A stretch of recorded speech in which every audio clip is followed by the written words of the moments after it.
Okay, boy, I still sound terrible. Everybody that I know in my neighborhood, friends of ours, yeah, they're all sick.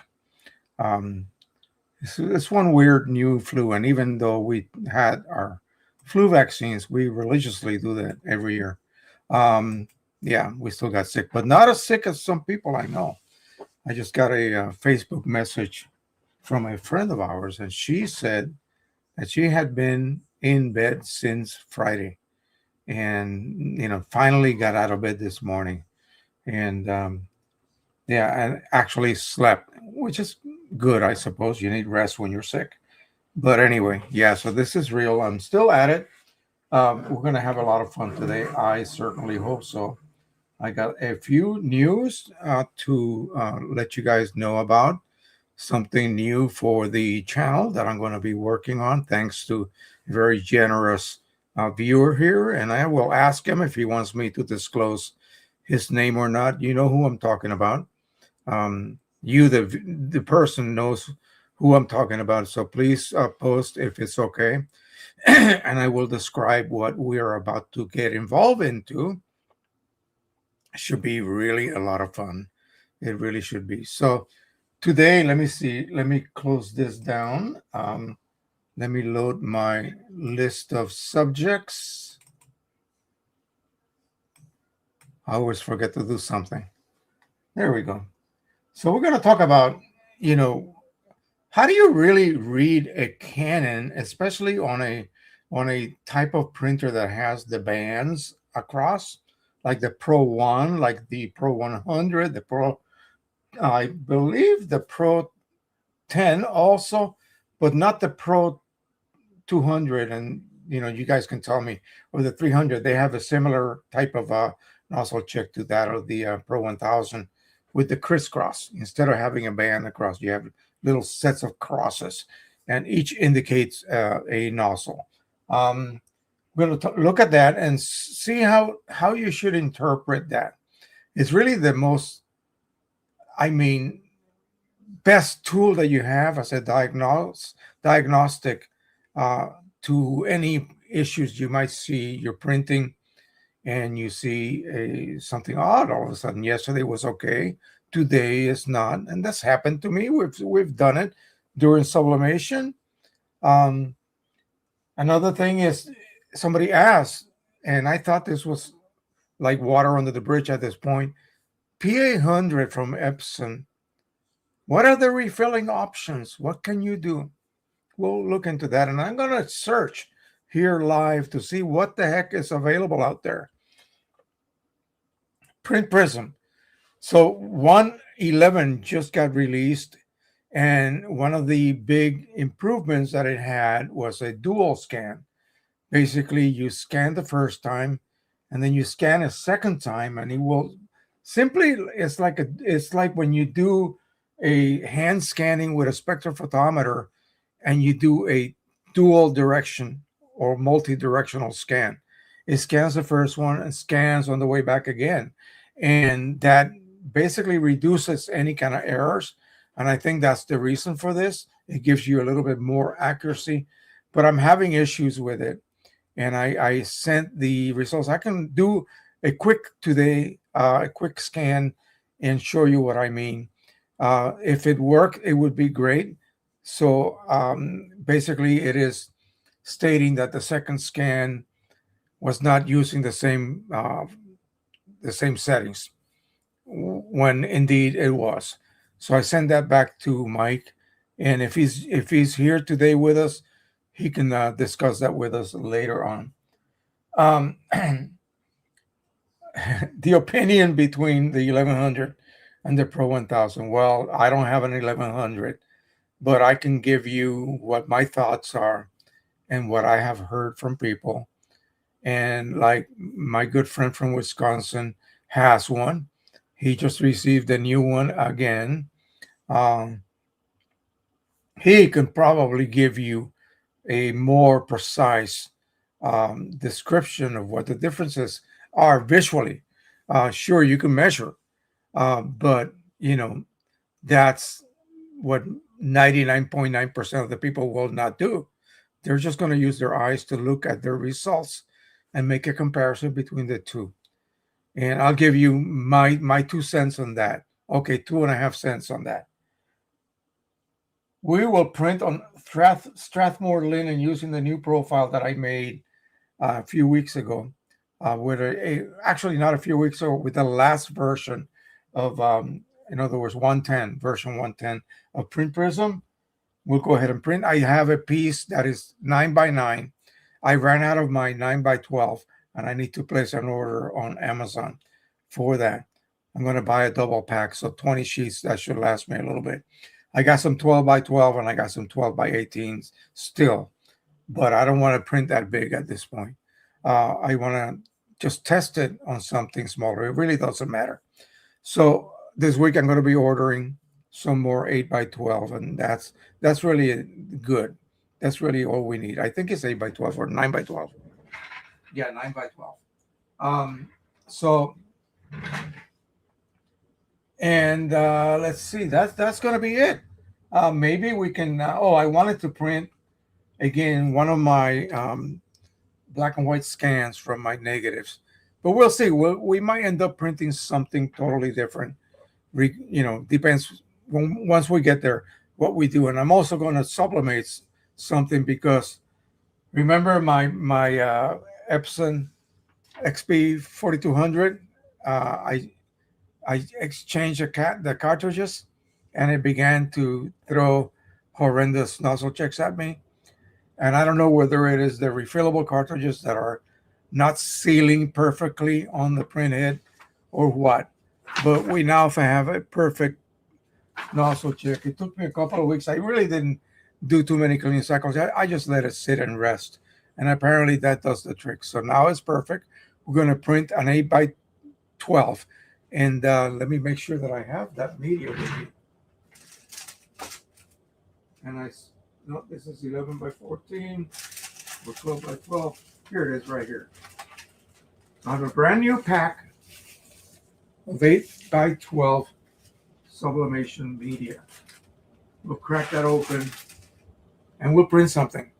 Someone asked about me uploading sublimation videos, and I explained that the channel is being revived as we go daily, and I'm only uploading 2 videos a day, and I have hundreds. So once we get to that area of sublimation, I'll have a lot of them uploaded, but I recommended that they join us here so you can see me doing it live rather than a video that's edited. You know what I mean? So any mistakes I make will be visible. Anything that goes wrong will be visible. And you guys will get basically the nitty-gritty of sublimation. What is it really like? Is it a pain in the neck? Is it something really that you when you get it right is rewarding as heck? It is rewarding as heck, actually. That helps. Okie doke. Let's say howdy to everyone. So you guys know what's coming today, and the hours for the channel have been met. We are now, let's see, August, September, October, November, December, January, and we are January 11. So right about this time, 5 months ago, I began to upload. And so I met the 4,000 view hours, which is on a 365 moving calendar. So tomorrow, whatever the results of the first day, those are gone. and I will then add the results of tomorrow. So that's how it works. It's a moving or sliding calendar. So I've already met the 4,000 requirement, 4,200 and something, or actually right now. I need about 250 more subscribers. Please pass the word. Anyone you know who does this same kind of a hobby and they want to join the channel, they just need to subscribe. That's all. YouTube, robots, the algorithm, that's all they're looking for. And we'll see. We'll see if we are then automatically approved. We'll see. At this point, because it's the same Joe Rodriguez from the channel that got hacked, they think I was involved in that. So they see my face, they see my ID card, it's the same dude, and they blame me for the previous.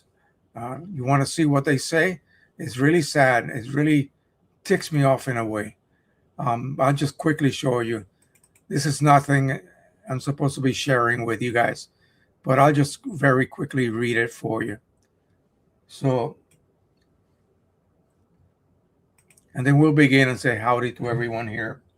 So here I am. This is my latest video.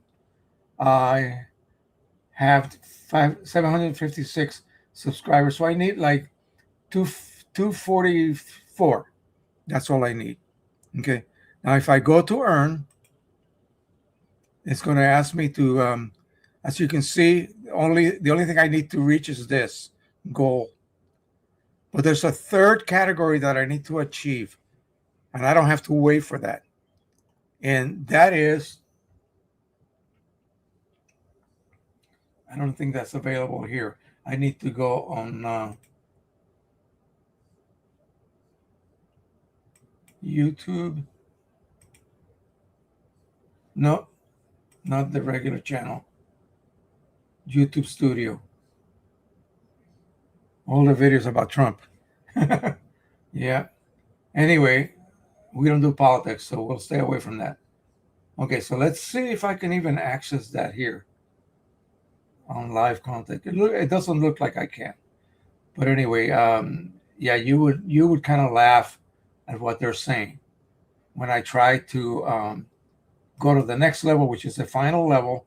I can do it before I reach the goal for subscribership. Here's, I think this is it. Apply now. Your advanced feature appeal was unsuccessful. With your previous YouTube suspension for violating YouTube policies, you don't currently have access to advanced features. Me? I was guilty? No, I was not. I'm sorry. But that's what they're claiming. So again, this is not even involving human beings, which are impossible to access when it comes to YouTube. So they have to realize that I wasn't the one that hacked it and started introducing videos that were not allowed. So they immediately deleted the channel. They canceled the channel. Cancel or delete it because it's gone. It's not able to even retrieved any longer. So I have on the video descriptions, I have my little app. Go to the app. Please support those people that I support and allow me to earn a few bucks from their sales from you guys. Please use that. I say this every Sunday. That's the only way the channel is going to survive. Okay. I have some generous gifts from people this Christmas. So I will be able to use that money to purchase items, but after a few months, it's going to be gone. So I need you guys to at least maybe join Patreon. I have to be really open here with you guys. Join Patreon, $5 a month. That's all it takes. Okay. I have joined other channels and I don't mind donating to them because I enjoy their content and I learn from their content. So that's the same thing here. That's the only way possibly we're going to be able to support the channel. There's no other way. All right. Sorry about the rant about this subject again, but it has to be put out so that you guys really know what's happening internally. Okay. All right. Nigel Waters. When did he come in? 7:01 this morning. Wales UK, Canon Pro 300, all the trimmings. Alrighty. We're going to be talking about the 300 possibilities of refilling here in the country and the US, the 200 in what I might end up getting involved in, which is going to be fun. Uh, Ron K from Trenton, New Jersey, EcoTank 8550, QMH Ultimate, Lifetime Canon R5 Mark II, and a 7 Delta. Welcome back. MPM Photo, that's Nick Marmolejo from Deer Valley, Arizona, Epson Stylus 3800, Piosography Pro Inks, Epson XP15000 chipless PCSC ink, and QMH Ultimate, Lifetime 0-1, Photo Raw Max, and Sony Alpha 6000. By the way, I finally was able to download and install Photoshop's 2026. If you are a subscriber, please make sure you install that. It's got all kinds of new things, especially in the area of AI. Holy moly. It's crazy. Feslope is here. Fred Elias, Warren, Michigan, Epson EcoTank 8550, Red River Papers, OEM Inks, Profile Prism, and other goodies. Hobbyists. Richard Bender is here. Hagerstown, Maryland, EcoTank 8550, QMH Ultimate, and PP Print Prism, Nikon D300, Epson 4980 scanner, DJI Air 2S drone. Those of you who have you guys installed the latest version of Print Prism? Is anybody having any issues? Please let me know. Maybe it's just me. Who knows? Pete Grovell is here from, I don't know from where, but Canon ProGraph 1100, Canson resin coated satin touch 22x17 photo paper has some success this week. Well, share them with us. Really, share them with us. Tell us what you were able to create that made you happy. That's what we're here for. This is not a place for just complaints or problems or issues. Give us your happy moments. Tell us about everything you did that made you incredibly happy with your hobby of photo printing at home. Okay, HZ7984, Helen from the Netherlands, under snow, ice, and freezing rain. Yuck. EcoTank 8550, Pentax full frame, APS-C DSLR. Print Prism was updated again this week. Look forward to trying it out. Haven't found any time yet. All right, well, when you do, check to see if when you do your second scan, you get the error that I'm going to show you. And hopefully that'll disappear now. I don't know. Maybe I have to do something a little bit different. Who knows? Pete says the only thing that separates the 1100 from other desktop printers is the Pro 1100 you specify. Paper speed, ink spreading, color calibration through media configuration tool. Okay, so that media configuration tool is a little advanced for most users. That helps you create basically a media setting, a file that gets installed in the driver as well as the printer that actually targets the specific requirements of any other than Canon paper. Okay, it's really neat. But again, it's a little bit,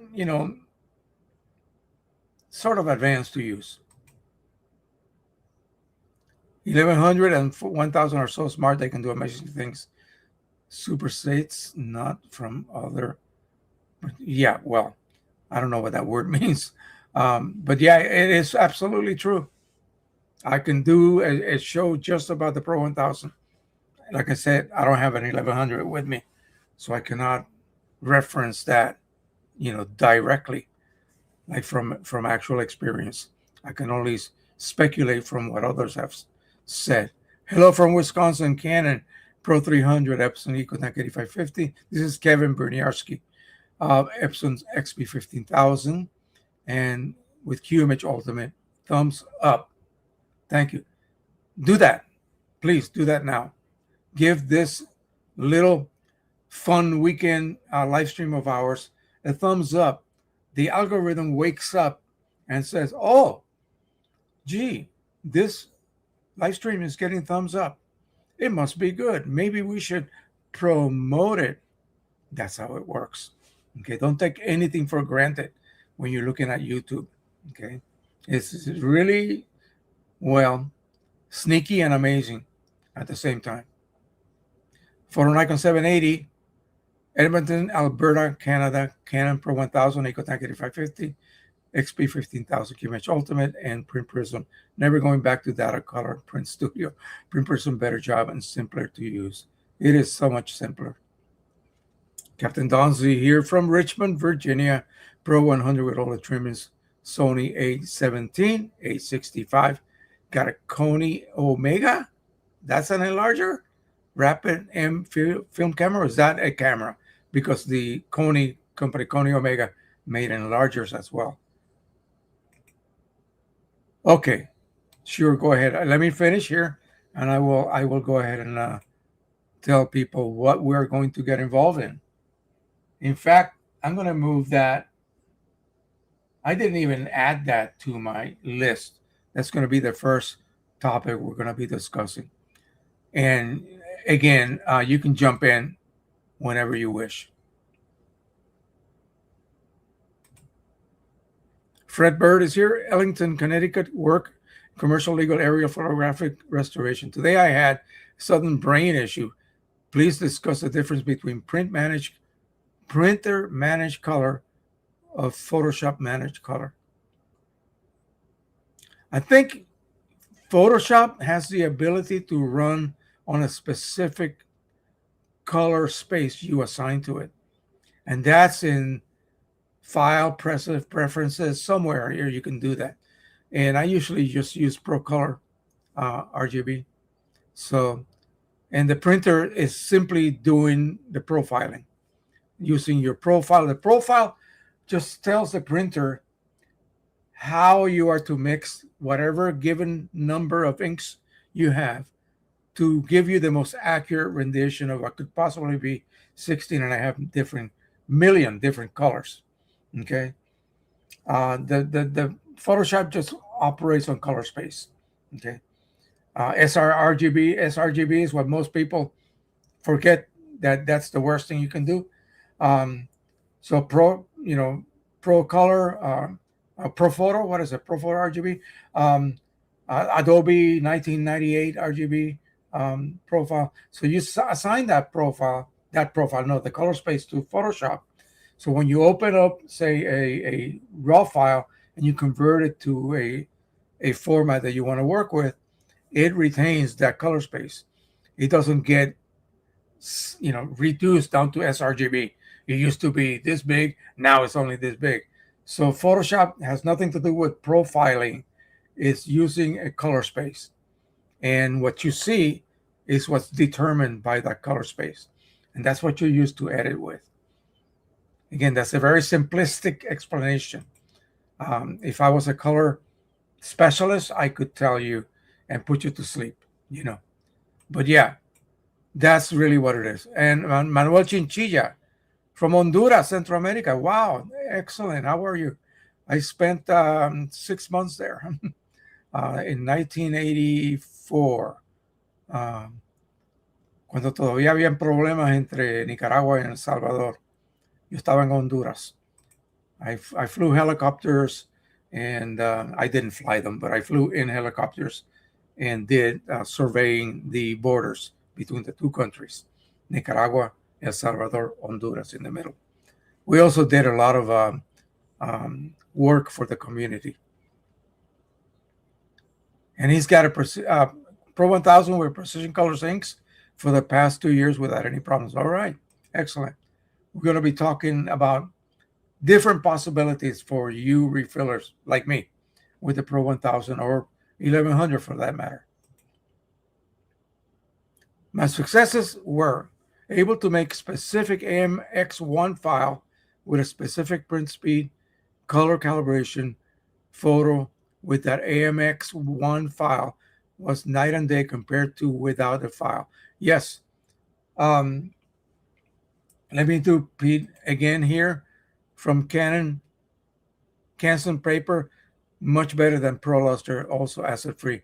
Okay, so let me just show you real quick what he's talking about. Let me open up my Pro 1000 driver. I'm going to show you what this AM1X files actually do. Okay.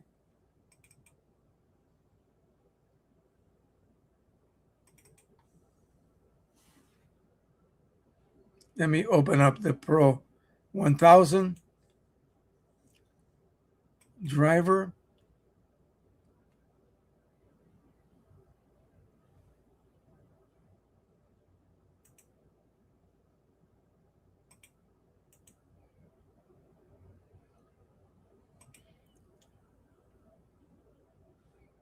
Okay.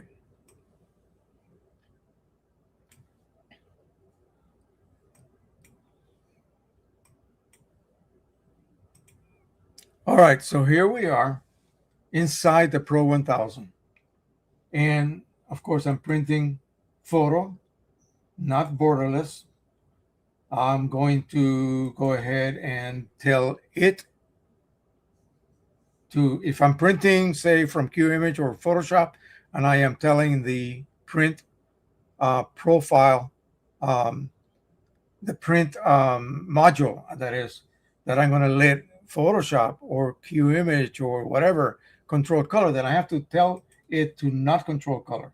So I have to set it to not. Okay. So at this point, I'm just going to leave it like so. And here is my paper choice. Now I'm going to go ahead and just choose, I'm not going to really print anything, but I'm going to choose the letter size paper.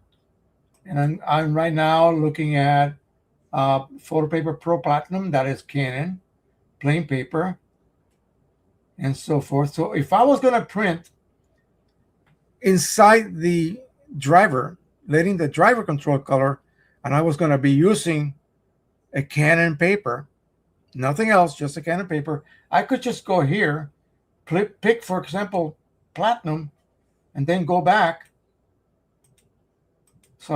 here and tell it to choose ICM mode.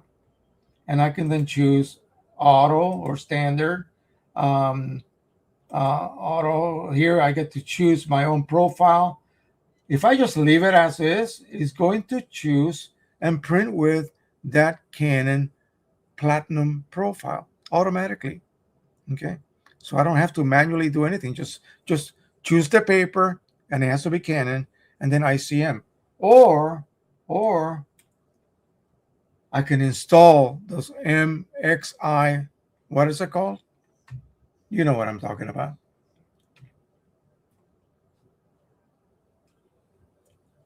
I don't even know what that stands for. Hang on a second.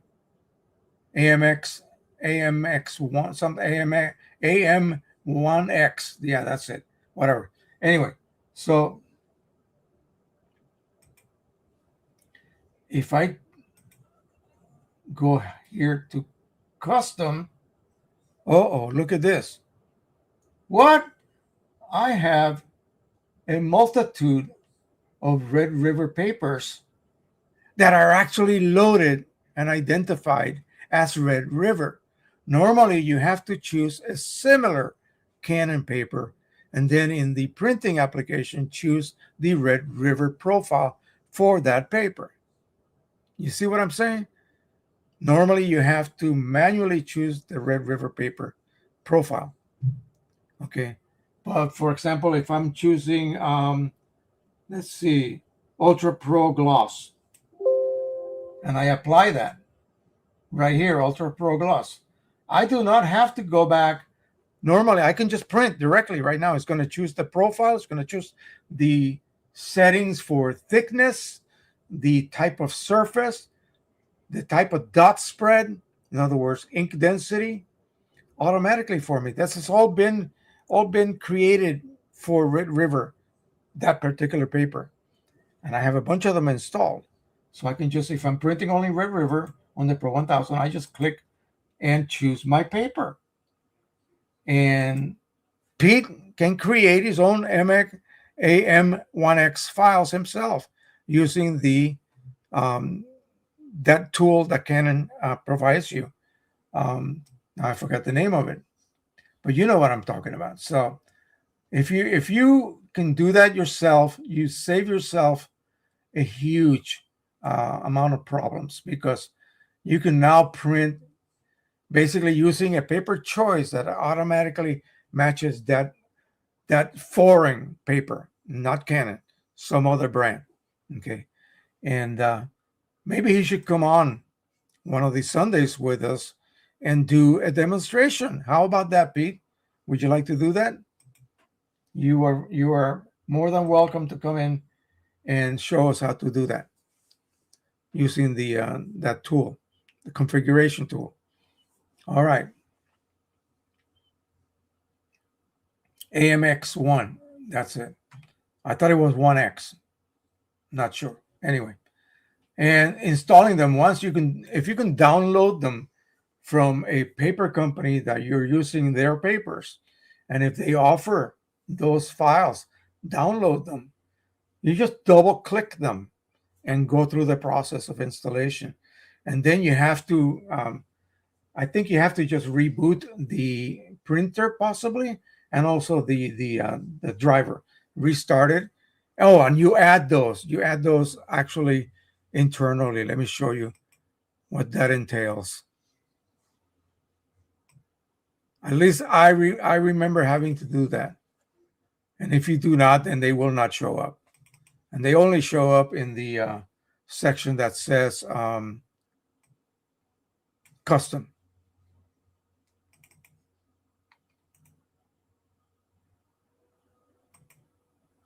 Well, it's not letting me open it now. So we will just go ahead and continue on. Let me see here. Where is it at? Ah, this is acting up again.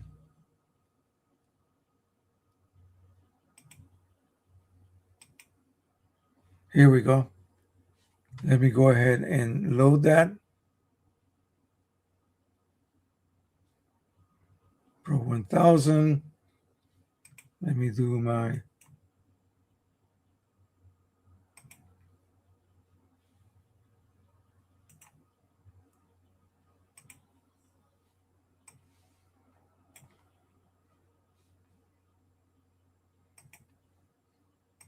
hang on one second.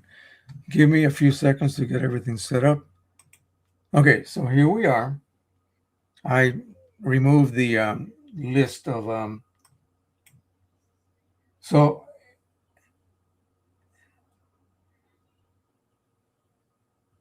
let me see something here.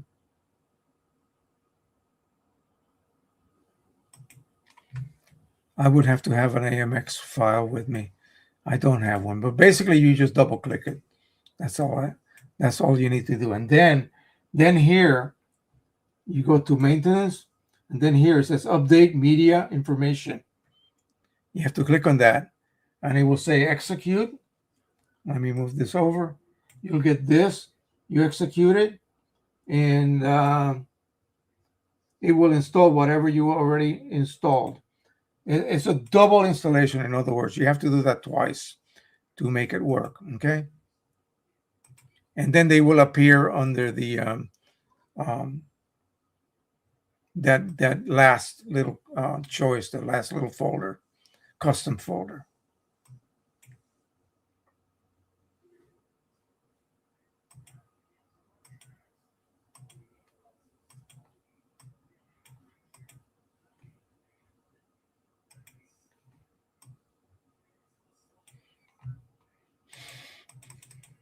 What is going on?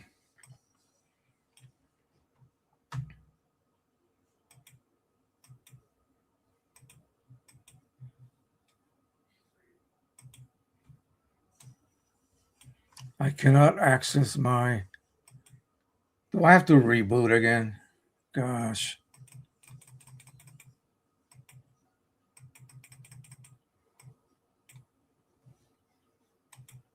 Let me reboot. Don't go anywhere. Okay. Stay here with us. Do not log off.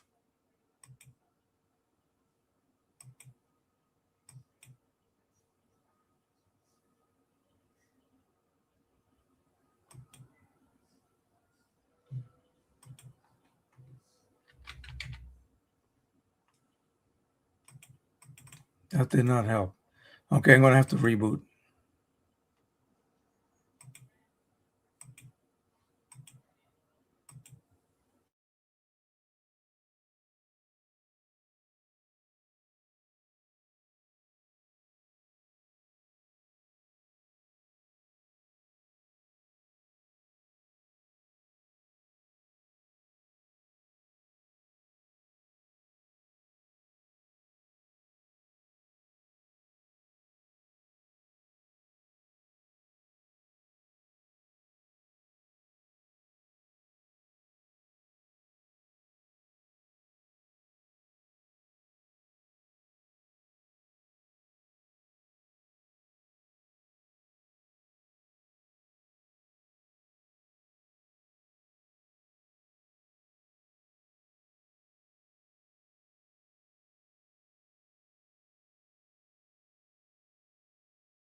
Okay. Hope to see everyone back here and they can all see me. This is getting old. Um, I'm thinking about the possibility of getting a new computer. My grandson just got one for Christmas and it's awesome.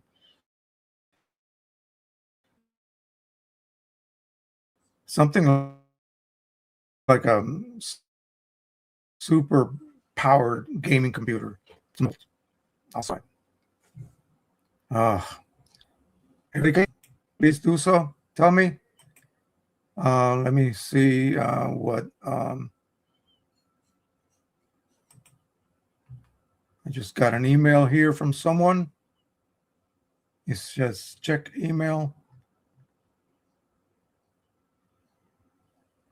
I don't have access to my Yahoo down here, so if you send it to one of those, send that to Gmail, please. again, because I don't see anything new here. Okay. All right. Yes, but choppy audio. Um, Even now.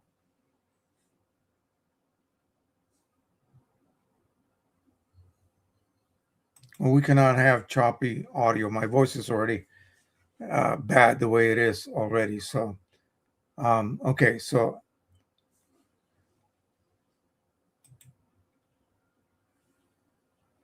choppy audio and video, and it's funny because I'm running. I mean, this is a gigabit. Um, what you call it? You know, router. I should have no issues, and I am not even allowed to do a maximum resolution upload. I'm running 720p, which is less than what this camera can shoot at. Okay, so audio sounds fine to me. Okay, good. So let's just get into this subject of what I was offered by Rick Johnson. So as you guys know, Rick Johnson has been producing or modifying these cartridges. These are your CLI 42s. So you have a Pro 100 printer, you're generating a lot of empties, but you want to get into refilling because the truth is these cost $23.95 at any office supply store that has them. I saw a set of 8 for $139.99. That was before tax. So it's unaffordable. You really cannot afford to print on the Pro 100 unless you are refilling. And the only way you can refill is to modify the cartridge. Like this one is modified. You see this plug right here? So when it reach empty, way back, I've used this forever now. Reach empty, I took it out. I exchanged it, of course, for a new one, another $23.99 plus tax. I removed the ball.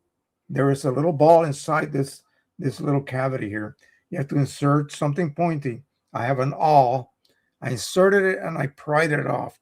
And then I basically enlarged the hole. It's a little spherical container with a little tiny hole in the middle. That tiny hole is too small for a plug. So you have to enlarge it to 3 to 5/32 of an inch carefully. Don't make an oblong hole. Make a perfectly round 5/32 of an inch hole. And then you clean the little ridge that will form on the top and all of that. And now you insert a plug. Make sure you test it.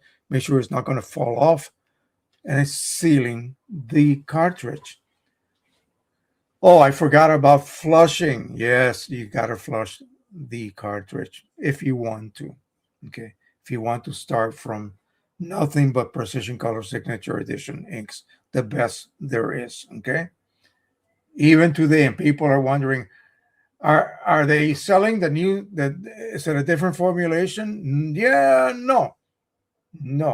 I almost fooled you there.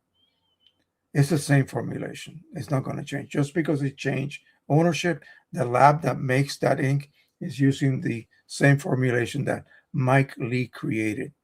Okay? So be aware that do not be worried about any differences in the ink quality. It's the same ink. And it's better than the Pro 100 current ink you were using. Anyway, sure, it doesn't have the longevity of nothing. Nothing has the longevity of OEM inks. Okay, you're always going to lose out on longevity, but you're saving a fortune. How long does it take to process a card? For me, it took like 3 days. Okay, maybe a little less if after flushing and draining as much as I can that sponge, I put it in a toaster oven at a very low temperature, just above normal warm, and let it dry a little faster. Why do I want to go through that? Just buy the set from Rick Johnson. So I've been promoting Rick Johnson specifically for that reason, to make your life easier. It made my life easier. So now you have full sets of cartridge. Fill them, plug, put the clips on them. Um, Rudy Hallamum has the holders for them, all 8 of them in a row, perfectly lined up, ready to be installed in your printer. But now comes what? Canon realized, oh, our inks are not as good as we had expected. And we know some dude in Canada has an ink set that's better than ours. Hey, George, don't tell Mike that we know about his inks. But we're gonna create an upgraded printer with an upgraded ink set. I don't think that's what actually happened. That's just me speculating. So they did. They created a Pro 200. Well, how do you fill one of those? You know what those sneaky so-and-sos did? They made the same exact cartridge except for the prism. There's no more prism there. And they made it opaque. You cannot see how much ink you have there. And of course, the chips are not resettable. They cannot be reset because the resetter companies have not been able to break the code. And I think also the printer has been reprogrammed to reject a reset chip that contains the same original specific code for cyan. Every cyan chip has a specific code. The ink levels, that's different. That is not that code. That's a different programming, a set of numbers and letters. But the ID code is what identifies this like a fingerprint. So what Rick has done is he has taken CLI 42 cartridges, removed the CLI 42 cyan chip, take an equivalent cyan chip from a CLI 65 opaque cartridge, removed it carefully, and glued it on, expertly glued it onto the matching CLI 42 cartridge that you can see through. So you can then see how much ink is there. You can see the condition of the sponges. How can you blindly refill a cartridge that requires care refilling? You cannot just blindly refill it. You don't know what's happening inside if you cannot see through that cartridge wall. So, okay, here comes the kicker. So apparently, and he can tell me, he's going to, for whatever the reason, it's none of my business, stop selling modified CLI 42 cartridges with CLI 65 chips on them. What you would have to do is to do what to the chip? Come on, anyone? Disable it. If you disable the chip on an opaque card, how do you know how much ink to add to it? And you cannot add ink when the cartridge has been declared empty, even if the chip was resettable. You cannot wait for that. You have to catch it before. But if you disable the chip, there's no way to know when you reach low. So at that point, low means you still have some ink here. And you just top that off visually now. You can top that off. And the chip is no longer reporting the levels of ink that you had like OEM chips did. Okay. So you rely on, maybe once a month, look at all the cartridges. You have another set already prepared, full of ink. You remove all of them and put the full set in and start another cycle, but with full cartridges, not partially empty at different levels. This once you took off, you can just top off visually. Now you can do that. You could not do that before because the cartridges were opaque. You can do the same thing I just described. Reset the chips, but you can't see through the cartridges. So sadly, he's not going to be offering those anymore. So he had a Pro 200 simply for testing the alignment of the chip, put it in, and if the chip is accepted, it's empty, by the way, it's just flushed. If the chip is accepted, then he can sell it to you. He can sell it to you as a perfectly good cartridge with a perfectly good CLI 65 chip that can be then disabled. So that's all he was using for that, using that 200 for. So he's going to send it to me. And I am going to go ahead and finally begin to compare, do proper comparisons. I mean, like no one else has done. I'm going to put those two printers. I'm going to finally have to install a printhead of my Pro 200, Pro 100, and then I'll have a 200 side by side to do my testing, my comparing. Comparing what? Comparing precision colors inks. Okay, the one for the 42 chips and the one for the 65 chips. Wouldn't you guys like to see that? The Pro 200 is still available. Okay, it's still available out there. So I see that. I'm very grateful, and I cannot wait to be able to set this up for you guys. But how could I do this when I got so much crap behind my room back there? Well, I just got rid of the what did I just get rid of? The 2400. I just got rid of the R3000. I got rid of the 2880, the 1900, and that will make room for these new setups that I'm going to be, setting up. Oh, the Pro 10 gone as well. So those are sitting back there. I got two piles in two different locations. I'm calling the county electronic recycling center, and they're going to come pick them up next Monday. So I will have my son help me take them outside Sunday evening, and by mid morning they should be gone. Okay, I hope somebody just picks them up and takes them. So that's going to be it. Finally, I'm going to be cleaning up now. During this cleanup process, I realized that, gee, I have so many boxes full of these. What are these? Pro 1000. They're all empty. Some of them have a little bit of ink in them. I'm going to extract and harvest as much as I can. And then I offer these to Rick Johnson, because all he would need to do is get a set from me, drill the hole, clean the edge, put a plug on it. That's it. This is now ready to be used for refilling. It's got an OEM chip in it, which is either empty or just almost empty. You fill it full of ink, you put it back in your printer, and you continue printing. If it was at the low warning, it will continue.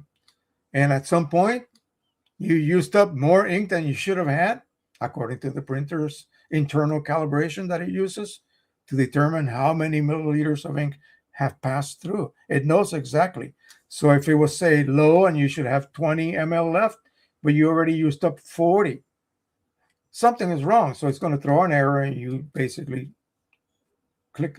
hold a button, 1753 error flashes across the screen, and it will disable the chip. Now that cartridge is ready to be utilized as a refillable cartridge from now on. You have to, again, every once in a while, take it out and weigh it. Full is 112 grams. Empty is 32. You never want to be empty. You want to catch it around 55 grams of total weight. It's 55, 60 grams. And you just add 40 at that point. If it's 60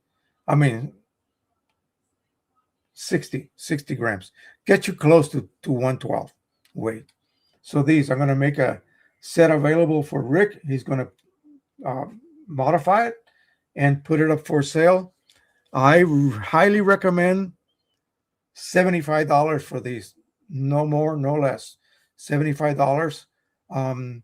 I used to sell the Pro 1 cartridges for $65 for a set of 12, already prepped for accepting Chinese chips. They require a bit of machining, if you will, to get those chips to fit properly. So I used to do that, and I used to sell them as fast as I can produce them. So I don't know how many exactly I have, but I will provide them for Rick, no cost, and he can go ahead and sell those. And those of you who own a Pro 1000 and don't want to go through the hassle, Yeah, you can do that once you learn how to do it. Do your own cartridges that way, but at least you'll have a complete set that you can begin refilling with Precision Colors inks. Again, the best. Okay. In fact, partially OEM actually, like it's almost like a quarter OEM, and the three quarters is the very good third party equivalent. Would you guys like to see the actual visible differences between those two printers, and not the hoopla and the BS that the advertisements give you? You're not going to get that from me. You're going to get the truth. So once I have access to that, I will make room back here, and I will have both printers available for me to test on. One set will be CLI 42 ink from PC. The other set will be CLI 65 ink also from PC, which he worked on as soon as the Pro 200 came out. He had the lab working on that to provide us with the best possible blend for the most accurate output, in other words. So that's where we are at. Um, Rick, I did you send that to my Yahoo address? Because in this computer, for some reason, I cannot access my Yahoo mail. It won't let me. It asks me to verify who I am using a USB. So again, I think it's time for me to get a new computer. This is not really and just create new accounts for everything. But anyway, okay, let's continue on. So the nozzle checks. So let me show you real quick. You saw this one. So this is a typical Epson nozzle check. It consists of lines, and they slope down like little steps. Then the next line, again, so many and so many and so many and so many. So you want to have every single line depicted. That's even worse. Well, anyway, as you can see, Canon is a little bit different. The Pro 100, and again, I don't have a Pro 200 yet, so I don't know, but they use a band type system where you see across, you get a reading across. Let me see if I can do one for the Pro 1. Let me see if the Pro 1 is ready to be able to do that for me.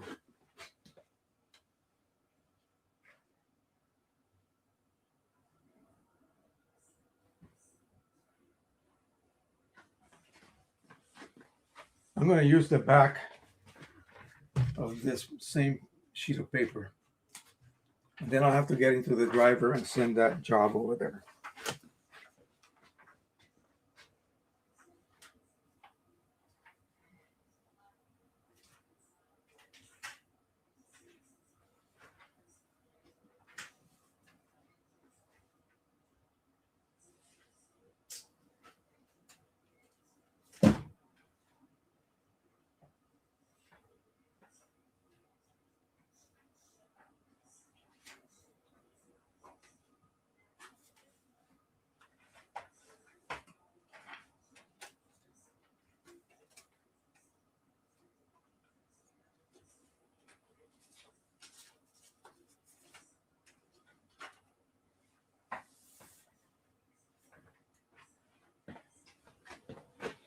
Okay, let's do that.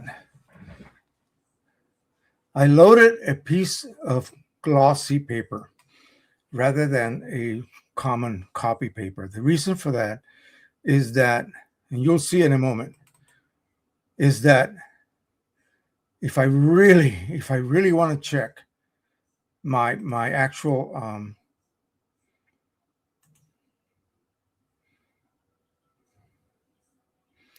results, I really should be able to detect any kind of error. And the problem with regular copy paper is that you get bleeding. And so what happens is you end up with simply is the situation where what should be a blank line, meaning a nozzle is not working, it blends between the one above it and below it. And you don't see that. You don't really see the results. So for some reason, my control panel is not working. Darn. Here we go. I think the shortcut died on me. Okay, so we're just going to right click on preferences. I'm going to quickly just show you what that looks like. And I hope this doesn't cause any more problems. Okay, so here we go. I need to reshare my screen because I rebooted. I forgot that.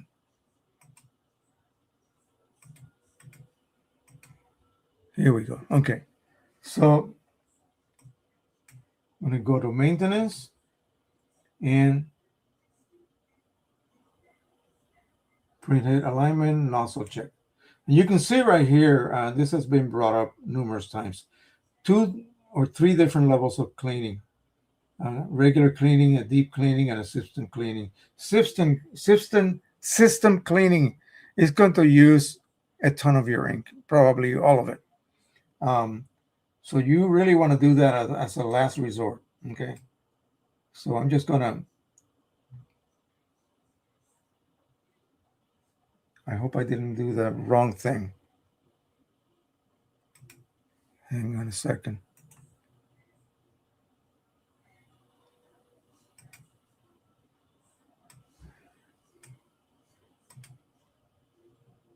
So I want to do nozzle check.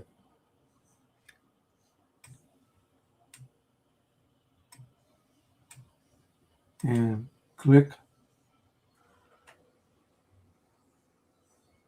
Do not start another operation until this is done.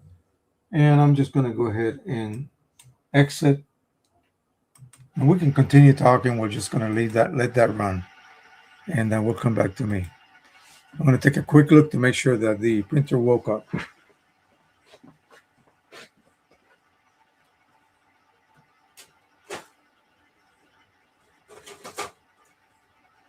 All right. It's doing its preliminary cleaning. It's worse than the Pro 1000, by the way. So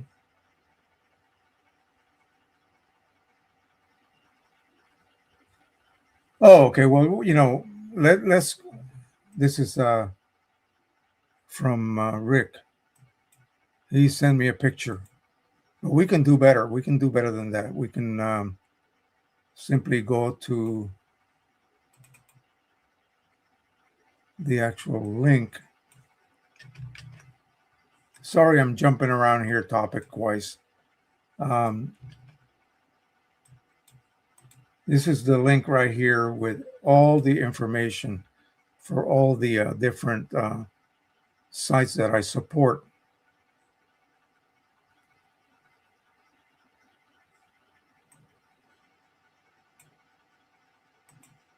I'm going to pop it in here and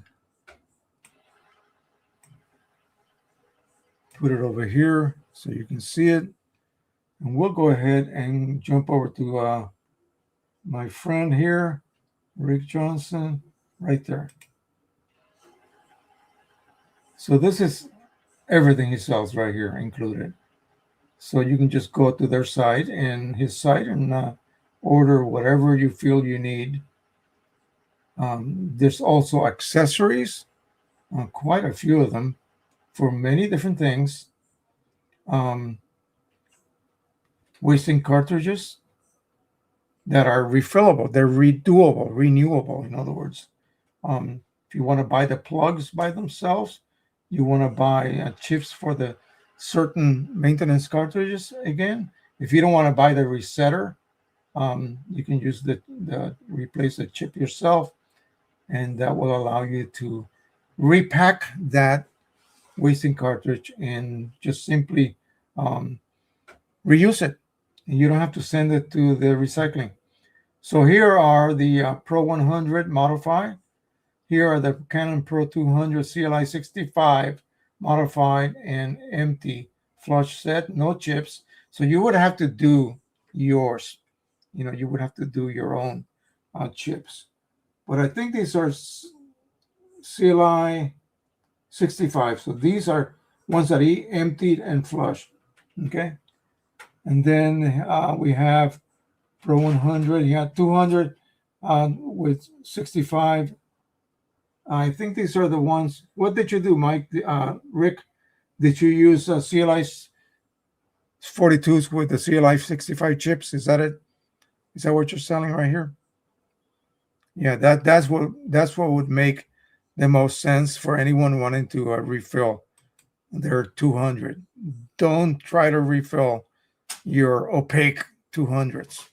Okay, that makes absolutely zero sense.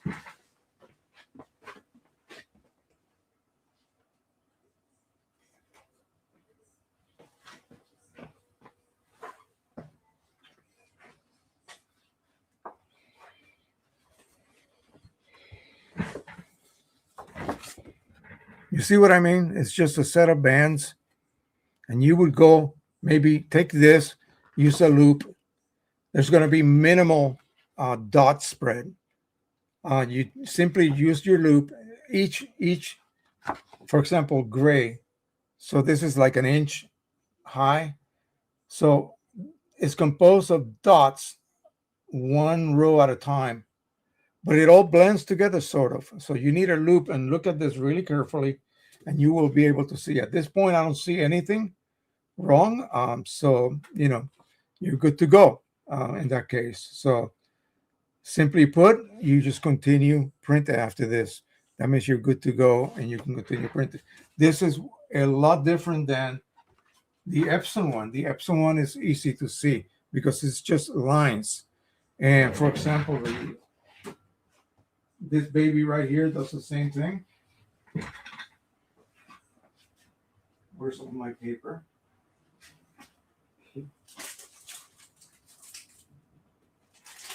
I had a stack of paper here. Anyway, this is the same system is just going to be different colors, of course, and different channels. In other words, it'll be uh, 5 dye and then one pigment. But again, it's super easy to see what's missing. The Canon ones are a little difficult to analyze because of that. You have to simply resort to glossy paper. It gives you the best results. More recycling here.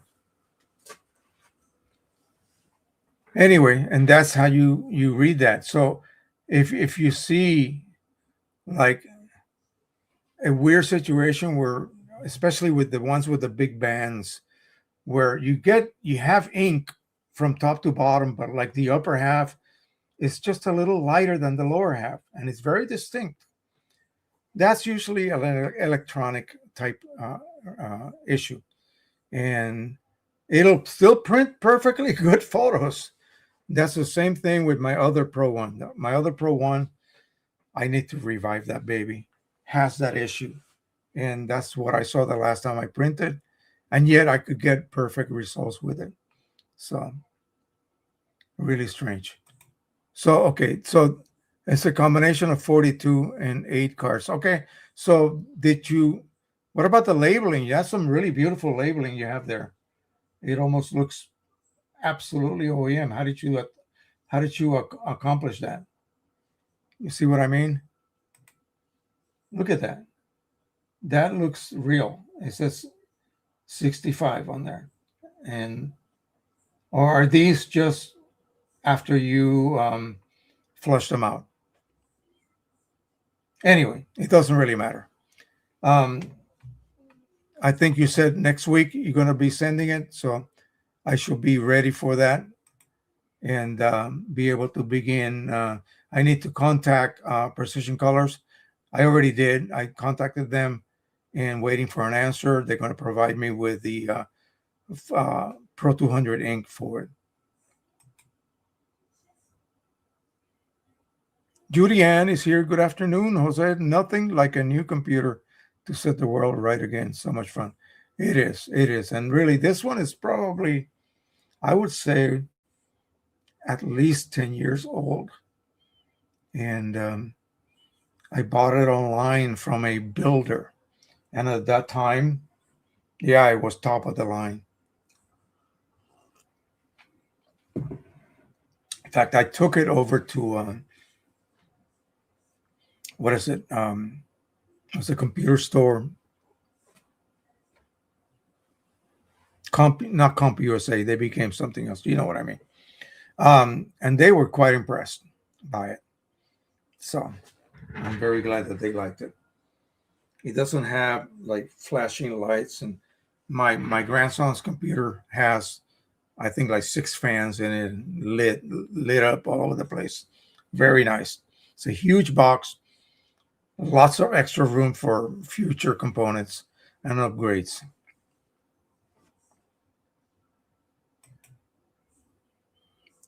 What do you mean? You make your own? You make your own vinyl labels? You're out of.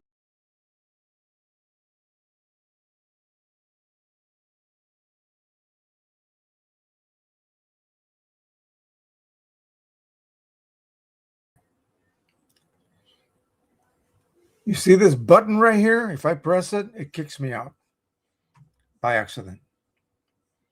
God, I need a different mouse. I need a regular mouse with just a cable, USB cable. I don't need any of this fancy crap. Do I have to reload a share screen? Yeah, I do. Good Lord. Here we go. All right. So, as you can see, this is Rick Johnson. This is the Amazon affiliate page, inkchip.net for chipless firmware and resets. Precision color sensor Canon Pro 1000. This should have been really just for the general um, um, website and not just for that. So if you want to get out of that, you just go here and then choose counter ups and then see what they have offered. Disregard these because these are connected to the old channel, which are no longer available. But you get the drift. So go to Canon, for instance. How many colors? 8. Pro 200 and bulk inks, refill kit, parts, clear cartridges, chip reset. There isn't a chip reset. You have to do chip disabling. When you buy these from Rick Johnson, he gives you an 8-page instruction manual, basically. You got to do this correctly to disable those chips. Okay. And so he leaves nothing to guesswork. So that's what I really do appreciate that. So he's going to send me that because I want to make sure I do it correctly as well. And so that's going to be very, very good. And I will do this live. I will take a camera over to the printer and show you how I do this. Okay. Once it's time to do it, in other words. And I think that's it. Got my channel right here. Takes you to YouTube. Photo Printing Techie Facebook group if you want to join that. QMH Ultimate. And I'm going to get a link for the Print Prism as well. Upcoming pretty soon. I think he said that he was going to send me that. Of course, I could just have Mike Cheney added to it, possibly, and that'll solve that as well. Okay, so let me show you what's happening. Let me remove this from the list. We're done with that. Oh, P800 refillable options. So they all look like this. This is one for a P 3880, 3800. So, but they all look like this, and they have a label on them and nicely, not grungy like this is. But you simply have a plug here. You take it out and you refill it. Internally, there is a bunch of channels, a bunch of little rooms, and you want to have ink inside this round chamber here. And the way you do that is after you have done topping everything off, you remove this plug right here, You attach a needle, a syringe to it, and you pull back. It will remove air and it will then be sucking ink out. That will force ink inside that chamber. That is the priming chamber. And that's it. Once you do that, remove the syringe, put the plug back on it, top everything back up because you may have removed some ink, and pop it into the printer. The 3880s, 3800s will accept that, not the P800. So the P800, Epson began its tricky little catch. Again, it's the chip's ID, the chip's original unique ID. No other chip has the same ID. The printer records that chip number or ID. And then when you reset it, you put it back in, it sees it as the same chip and it doesn't let you use it. Previous printers did not care that it was the same chip. European versions of the P800, they don't care it's the same chip. So you can indeed use auto reset chips on the P800, but in Europe only, not here in the US. So the other early option was a what they call a board, like an electronic board you install outside and you connect to the motherboard inside the printer. Not an easy job, but you can do that. And that allows the outer board to send one of 30 sets of unique numbers it has never seen, your printer has never seen. Okay. And it can be that each board had the same set of numbers. Thousands were made. All 30 numbers were the same, board to board to board to board. It's just that your printer had never seen those numbers. So it would accept it first. I press a button and it resets everything to full. I look at my display, it sees it as full. Okay. So let me, and then you begin to use your ink and the ink levels begin to drop. When one of them becomes empty, you press the button again, it resets all of them back up to full. And you can do that 30 times. So Ink Owl gave me a board and I installed it and it worked. And so far I'm using that. I'm only down to my like third reset. I got like 26 or 27 resets to go. Okay. I'll never reach that. The other option is chipless firmware. You install the chipless firmware and your ink levels show up as full constantly. In fact, you don't even need chips on your cartridges. Just keep them topped off at your leisure. That's the only other option. There is no other option. Any auto reset chips for the Pro 800, the P800, did not work on American models. Another option was to use a service tool, which would allow you to install a firmware for a European version of the P800. That way, the P800 would think it was a European version, and it will allow you to use third-party inks on refillable cartridges. That was the only other option. I never really considered that because I did not want to make a mistake that would then fry my printer. That could happen when you start messing with firmwares. Okay. Let's look at Print Prism. Print Prism.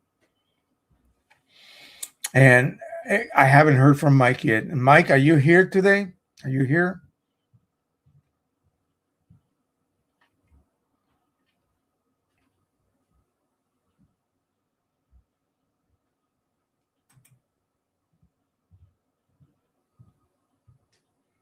I don't remember that, but I will look up and see what I have. I still have a ton of live streams that I need to upload just once a week. It's going to take a long time, and they're not titled with the subject matter. They're just titled by Jose Rodriguez, photo printing techie, live stream Sunday 12 noon and a date. That's all that they have. So we'll see. Anyway, let's go ahead and take a look at Print Prism. I want to make sure that I still have Yeah, it's still in there. No, it's not. Let me go ahead and do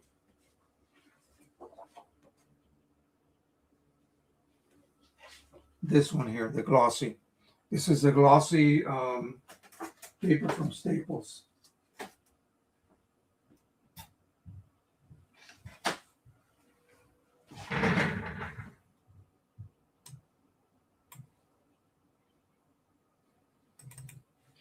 Now I installed the 1100 version.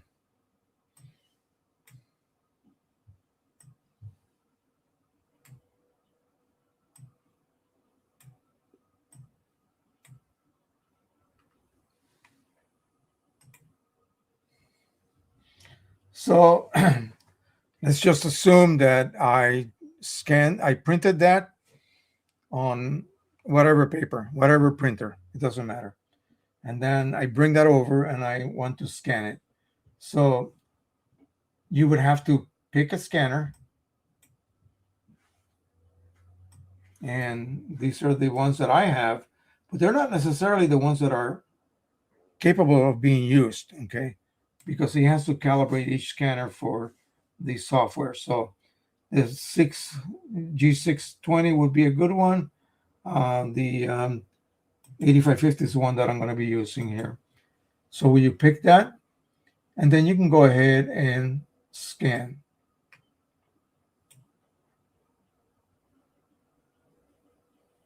And you get this. You want to make sure you have the correct scanner. This is left alone. Photo mode. You're going to put it on your scanner glass upside down. Reflective mode. Some scanners have a transmission mode and a reflective mode, like the V series from Epson, the V500 and higher. And I think the early ones also have the ability to scan negatives and transparencies. So we'll leave those settings alone. We're using reflective. PPI has to be, or DPI, dots per inch, has to be like 300 or higher. We're going to leave it at 300. Color management, this is very important. None. Okay. And we go ahead and scan.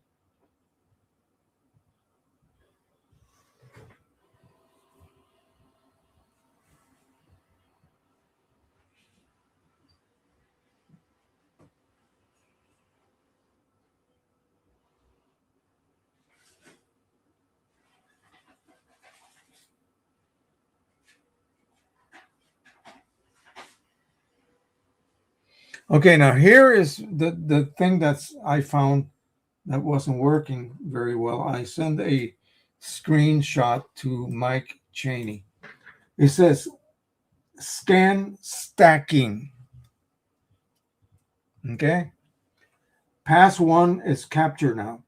Making an optional second and or third pass can improve scan quality. If you choose to make another pass, prior settings should remain in effect. So simply leave the target in the same position and press the scan button. So we haven't done anything, right? Target is still in the same position. Make a second pass. Again, and we get this again, and we're going to go ahead and look. Same printer, not selected, photo mode, scanner glass reflective, color 300 dpi. Color management is set to none, and we're going to scan. So it's going to make a second scan. But then it threw me an error. So I at this point, I sent that screenshot to Mike, and he hasn't responded yet. So any of you have installed 111, 111? See that? It says unable to stack this pass. It's a different size resolution than prior passes. You can still have the prior passes. You can still save prior scan passes next.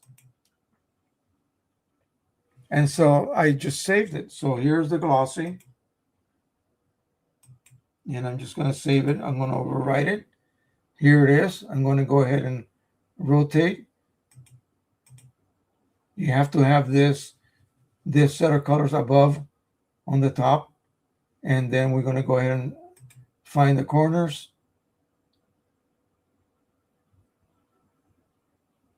And it has. Check all the way across. Check all the way down. All the little identifiable little squares are inside each one of the patches. That's what you want. You don't want any misalignments. And I can just go ahead and create the profile and just overwrite my previous one. But I'm not going to. It's just a matter of, redoing it again. And it's not really necessary. But that's what I'm talking about. That error is not allowing me to stack the two scans. The two scans and possibly even a third scan will be able to be stacked and get super accurate results. Especially, it becomes very, very important on papers with a slight texture. You're going to have slight differences. Texture is hills and valleys. In some texture papers, it's literally mountains and valleys. On that linen paper or the Canson paper watercolor, it's huge. And you get a collection of ink in the little crevices, the little valleys between two mountains. You get a little bit of a puddle of ink, but it's microscopic. This can throw off your scan. Okay, that's why on a scanner like the i1 Pro 2, it's 200 scans per second. And if you take your time going across, it's going to do multiple scans per patch. Here, you're stacking scans. You're doing scan after scan after scan and stacking the results on top of each other. But I'm not able to do it. Maybe, I don't know whether it's me or what. I'm going to remove it and I'm going to reinstall it and see if that solves the issue.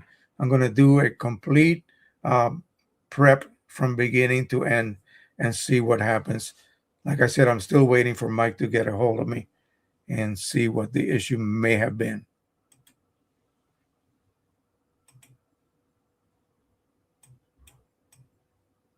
There is a guide online that you can use, walks you straight through everything. But again, it's going to assume that everything is going to work.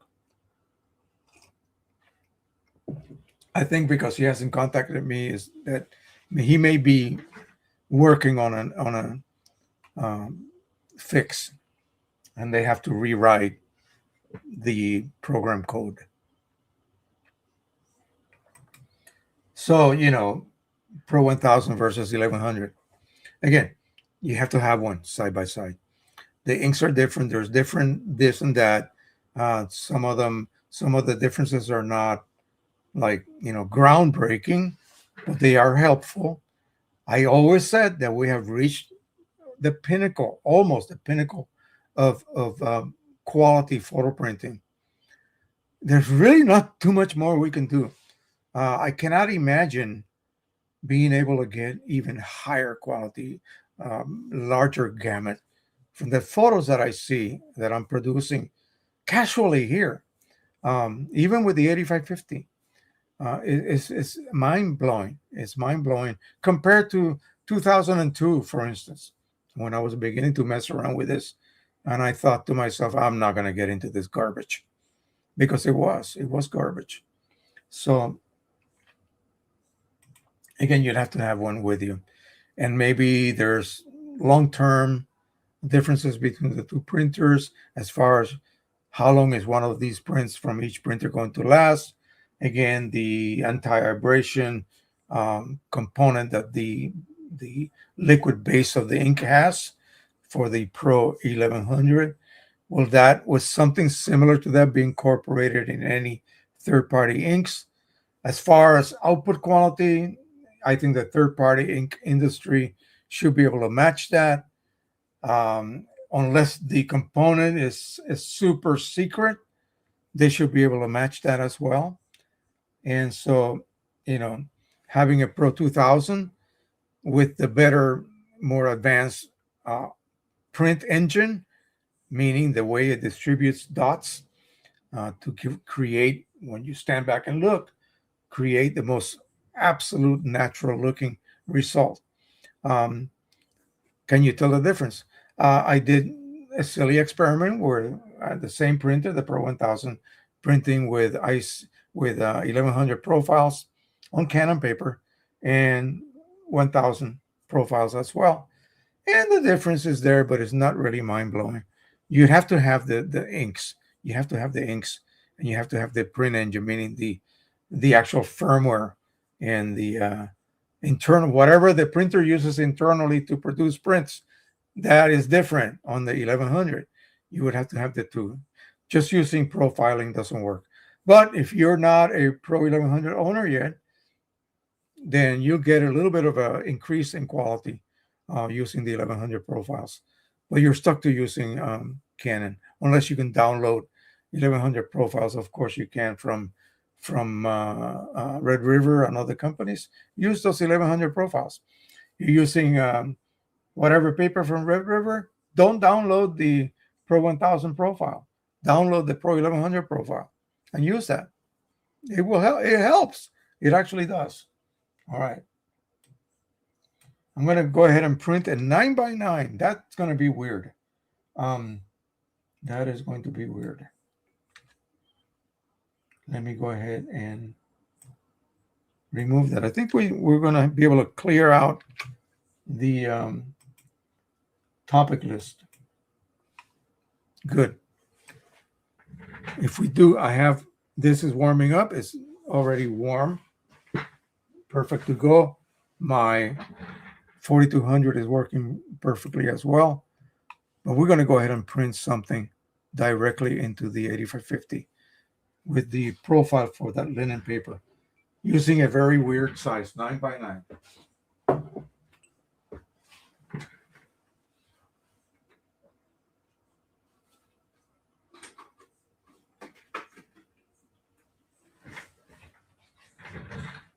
I don't think there are any frames for 9 by 9 now. I could have a custom mat made and use that. But nah, I don't think so.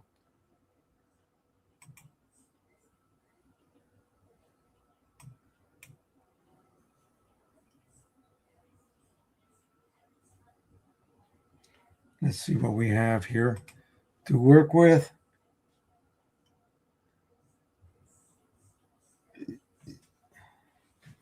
Oh, first of all, let's do this correctly. 8550 velvet fine art paper. That is the mode we're using in 9 by 9. So 9.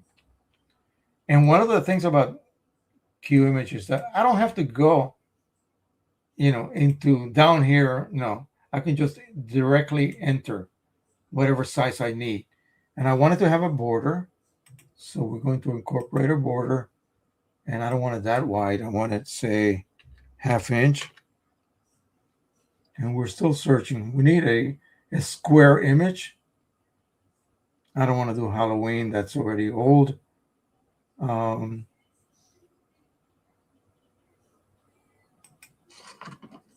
how about that? AI generated. Very nice. Although, let's see. Richard sent me some images earlier, but they're Halloween. We want to stay away from Halloween for now. And I want something square. So I don't have to crop anything off of it. Let's see. So we'll just stick with mine for now.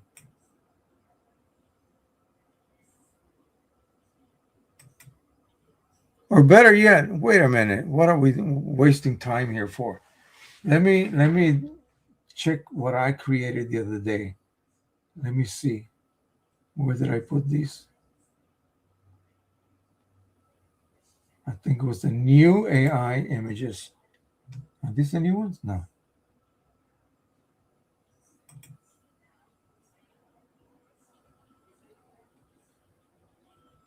Where the heck did I put that? Let me see on my photo paintings. Huh. It should be in here.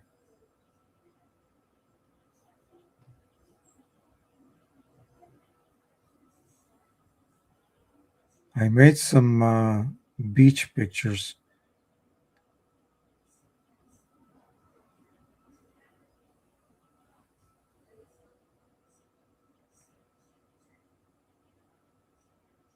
Here they are.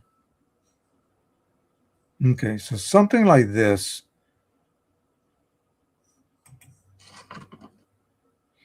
Yeah, it's rectangular, but I'm going to go ahead and print it in this mode as it is right now.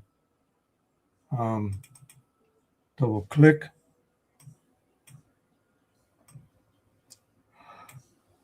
Ooh. Sleepy. I need my afternoon nap. Let this baby load someday today. And I'm going to add, oh, I already did. I already enhanced it. So no need to do anything extra. I guess we can just go ahead and print it. So double check. Epson 8550. Little Fine Art. 9x9. And here we need to add a profile. The Stratford Linen VFA profile right there. Now we're good. We are ready to roll now. The only thing I need to make sure is, of course, help it, because the printer doesn't like this paper. It's too thick.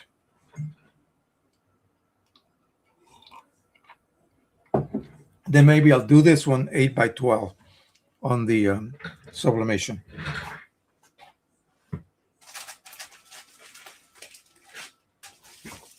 I'll go ahead and open this. I'm going to let that load. I don't need to be looking at it, or neither do you. We'll open this up. This is brand new. Let's see. I don't even know if this has the rounded corners or if it's just the regular sharp corners. Yeah, it's sharp corners.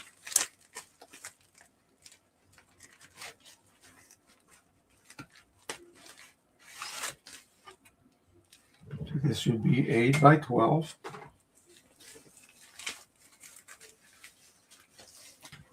So once that is done printing, I will change the settings size-wise.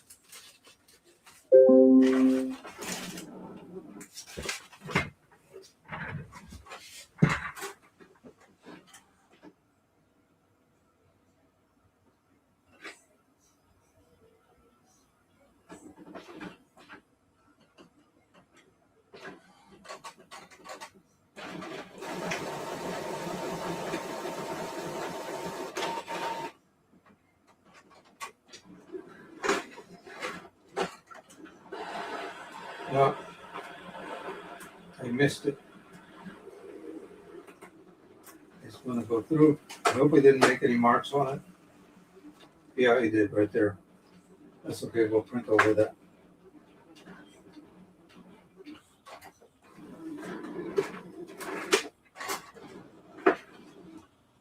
Okay. And then this time I took it without any issues. Crazy. Again, the 8550 is wonderful, folks, but it's not a tank. It does not have like a super, super duper a la Pro 1000, 1100 feed mechanism. That is top of the line. And this is not that level, okay? Yeah, that's what I was saying. Just go to their sites and whatever papers you buy from companies, download their profiles before the 1100 if you have a Pro 1000. Okay, and you can get similar results of what the Pro 1000 would have, Pro 1100 would have provided for you. It's not going to be perfect, but you get similar results. Okay, so now we're going to change the subject here. We're going to go to remove this. We don't no longer need that. But I'm going to go ahead and maybe print another image. Maybe, we don't know yet. I'm going to choose my printer. So the Epson 4200. And I'm going to have to wait because let me check my Wi-Fi on the 4200. It wasn't working earlier. Let me put it there on the Wi-Fi setting. This is 8.5 by 13 is what I'm printing on. And the image size is going to be 8 by 12. So 8.1 by 12.1. And that's the image. Okay, but we're not going to print that. So let me go ahead and I am not going to, let me uncheck that. Wait a minute. We'll uncheck that and load the same size again. Oh, I see. This is tricky. Fit to page. Yeah, no. So now we're going to do the custom size. Huh. It goes into poster mode. I don't know why. I don't want it to go into poster mode. Oh, okay. This is coming out. I want to make sure that it didn't get, well, hopefully, where that little smudge was, did not get affected.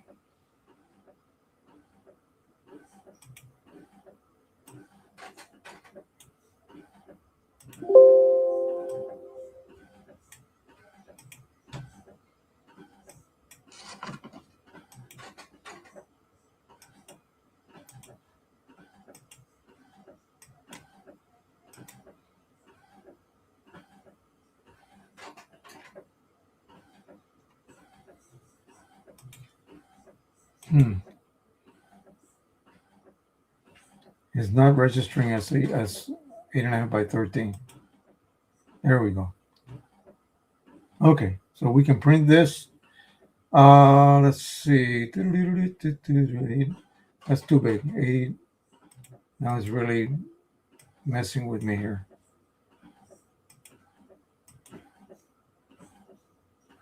Okay.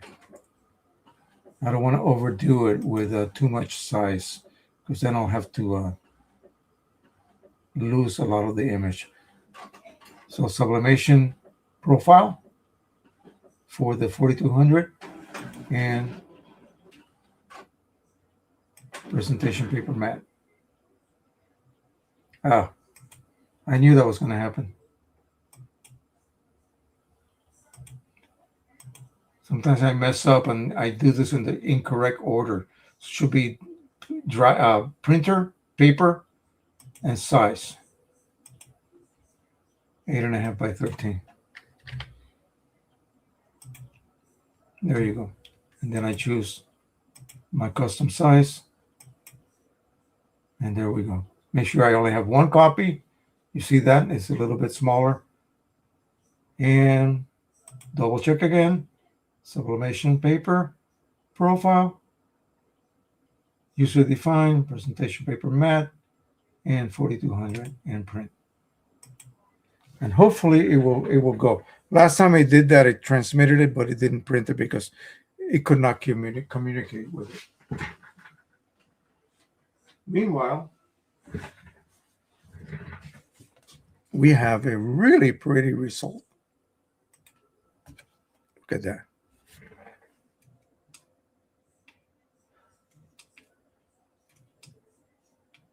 Did this die on me? No, there you go. That's really pretty. And this is AI generated. So you can use this for, postcard, whatever. I don't see this much. I think it just blended with the actual colors, the densities. It was a little tiny gray smudge that the roller put on there when it rejected it the first time. So let me check to see if I have Wi-Fi connected. I might have to connect via USB. Who knows? Let's see.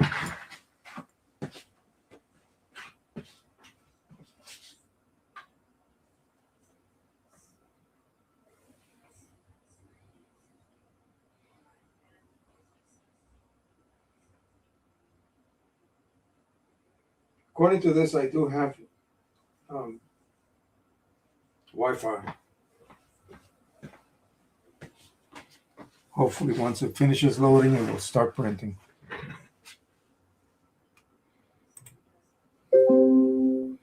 There, it's working.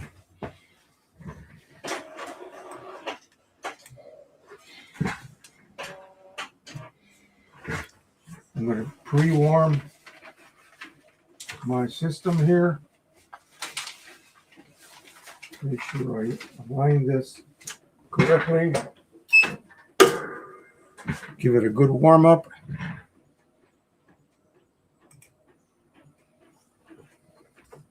And folks, I was sent this by someone. Look at this.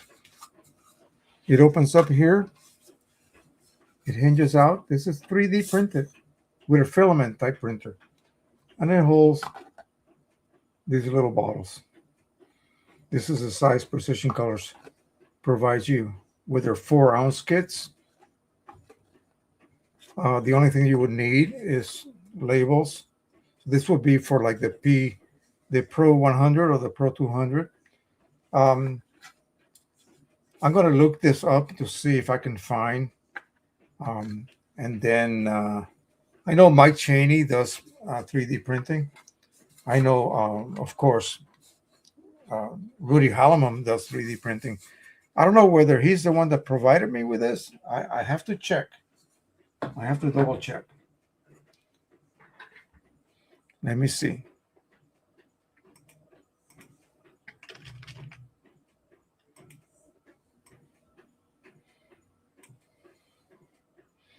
He has a lot of different things. Sort of hard to keep track sometimes. So let's see.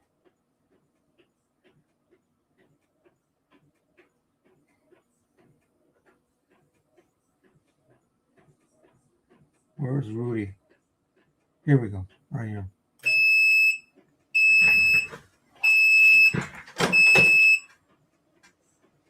Okay, now that's considered dry. So let's see if he has that or something like that. If he does not, I am going to ask him if he could do. Yeah, he does not. I must have gotten this from someone else. This device here is this one right here, similar to this. Okay. It's just that he created it, and it's used for flushing cartridges also. Many different things. Yeah, he did not. He's not the one that provided that for me. So unfortunately, but if I could find the file, then I can ask him to do it. Now, something like this would not be cheap. It wouldn't be cheap to produce, and it would take quite a while.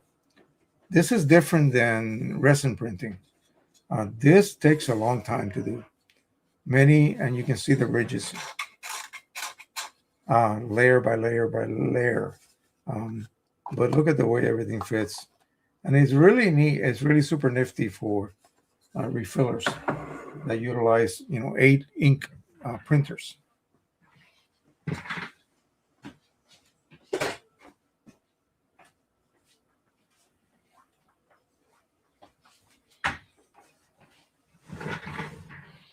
Beautiful.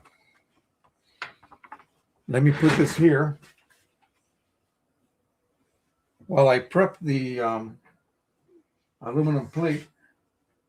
That should dry up pretty much instantly because it's right under the plating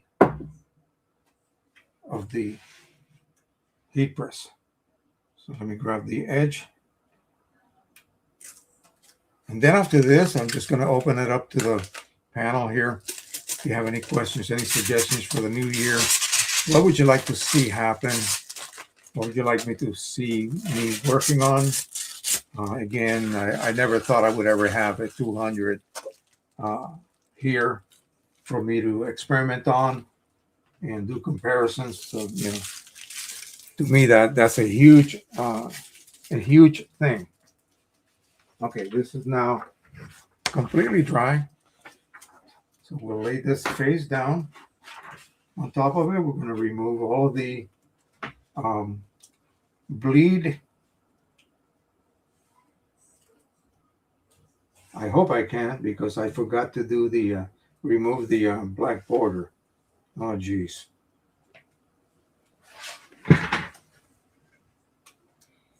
Yeah, this might be a problem. Hope not. That's something I forget to do all the time because I love putting on a score.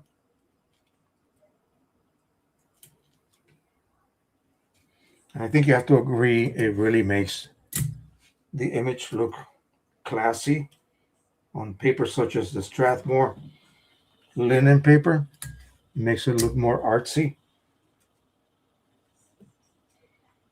But since I'm just, and these might actually be, oh my God, are these actually 8 by 12 inches and not just some close metric size?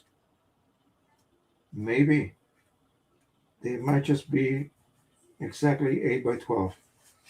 Okay, so let's see how this works out.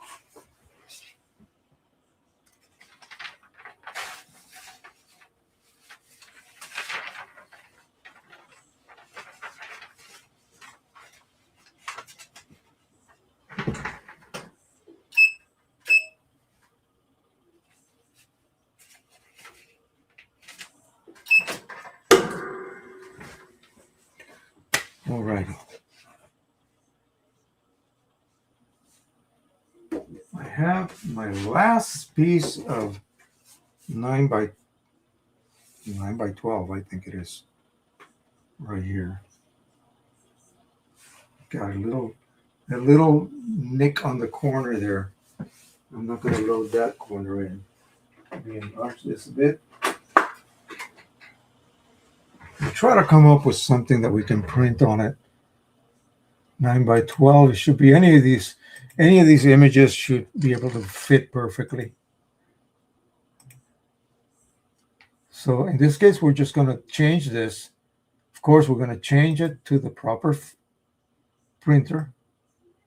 And in this case, the 8550, of course, see what it does. It remembers the last setting. So Velvet Fine Art, and it's going to be 9 by 12. It still remembers the 9 by 9, so it thinks I'm going to print that again. So I just got to change it. And there are other ways to change these edges. Okay, see, there we go. So let me see.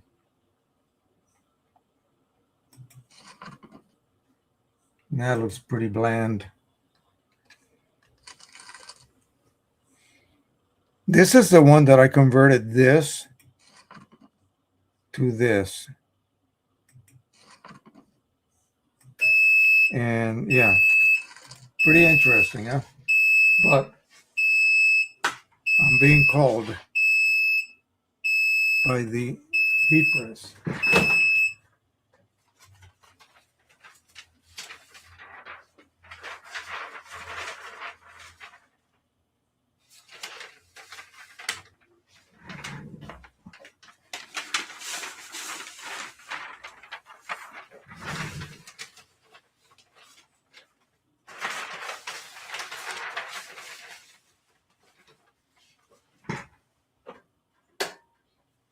Okay, let this cool down a little bit.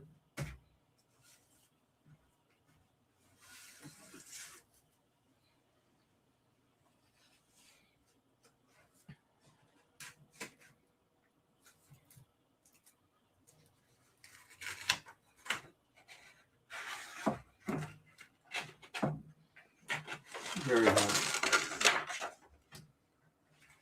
One of these days I'll actually use my gloves. Great transfer. I don't see any blotches or any kind of indication of dust or dirt.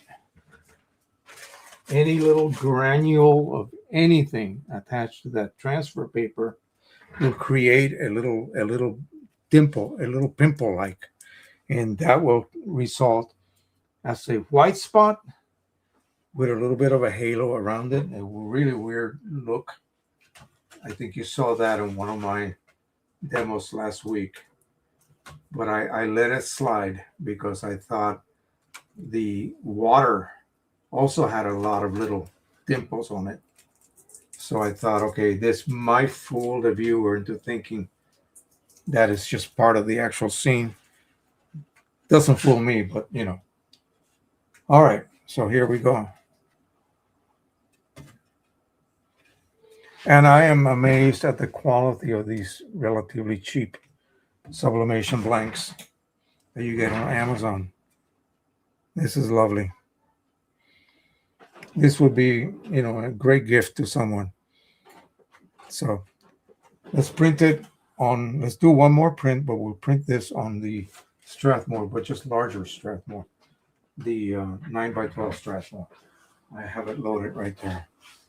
So we're going to go ahead and go back. And we should be finished by 2 o'clock easily, which is awesome because that's always my goal. I cannot really go overboard on the hours that I spend here because I have a limit. I am limited by StreamYard to a certain amount every month. And they send me this little reminder. You're reaching your maximum goal of 20 hours. And I'm thinking, no, not yet. I am not. So, stop it. But no, they are relentless. Let me see what else we got here. Look at this. Look at this baby right here. Oh my God. So this one is weird because this was originally made, hold on a second, as a print with a white border. So what I'm going to do is I'm going to crop it. I'm going to crop it a tiny bit.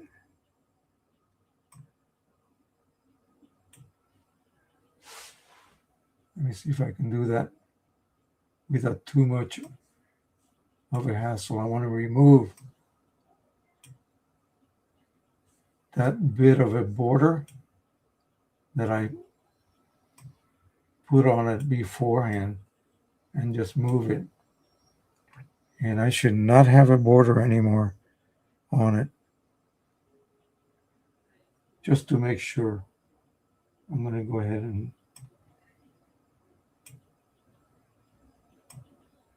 come in a little bit like that. And do I want to add any sharpening or anything of the sort? Sure, why not?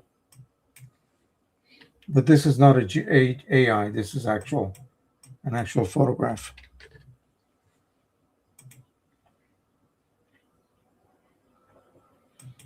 So now we're printing, photographs on that paper and see what that looks like. And I'm going to go ahead and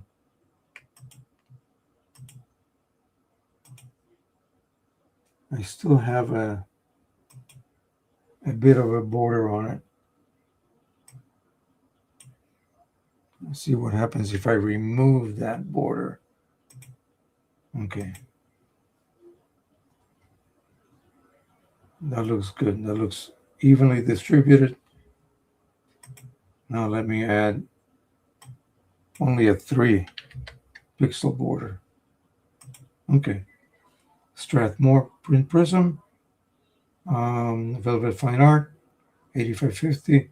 9x12. Boom. And we'll print it. We'll see how it accepts it. Let's take a look at the 2 results. If I load them the right orientation, that might help, huh?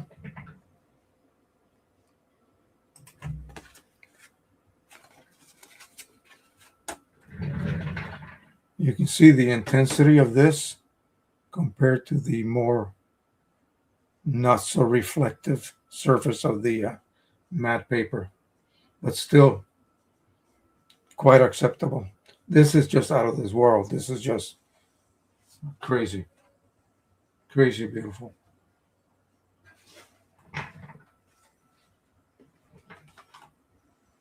72.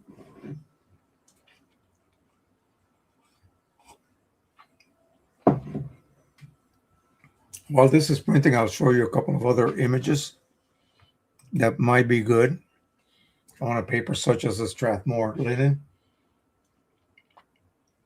I need to order that today, so it'll be here like Tuesday.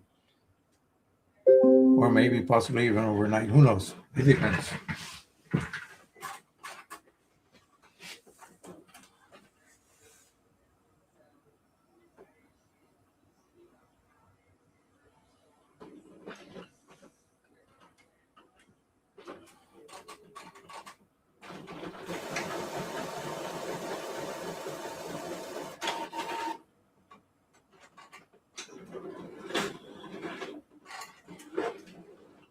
Good.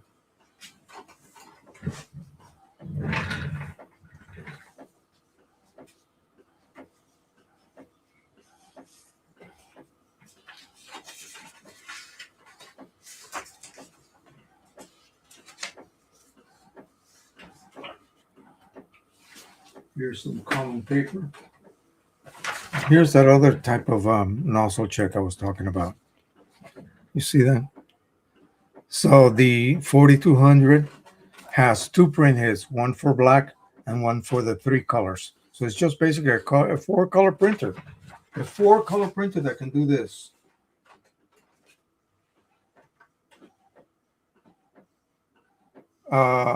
If you're not impressed, you really need some help. I mean, this is, and I don't mean that as being mean or anything, but 4-color printer. This is a 6-color printer. It's using all 6 colors, just matte paper, of course. So there is a difference. But still, I mean, if I show you this without anything else, you would accept it. And I will spray this and give it a little bit more of a density increase. And yeah, this can be framed. No problem whatsoever with that. And last week we did these. This is from a color negative. This is on that glossy paper from Staples. It's so old that it's turning a little bit yellow. The OBAs are just basically burning off, as they say.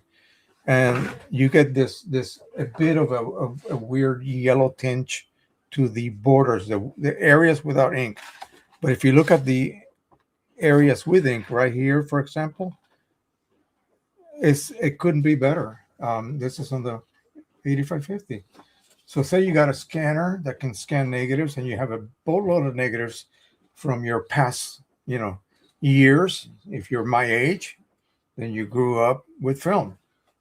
Here's my daughter. She's now 53. And this is when she was, gosh, I don't know what.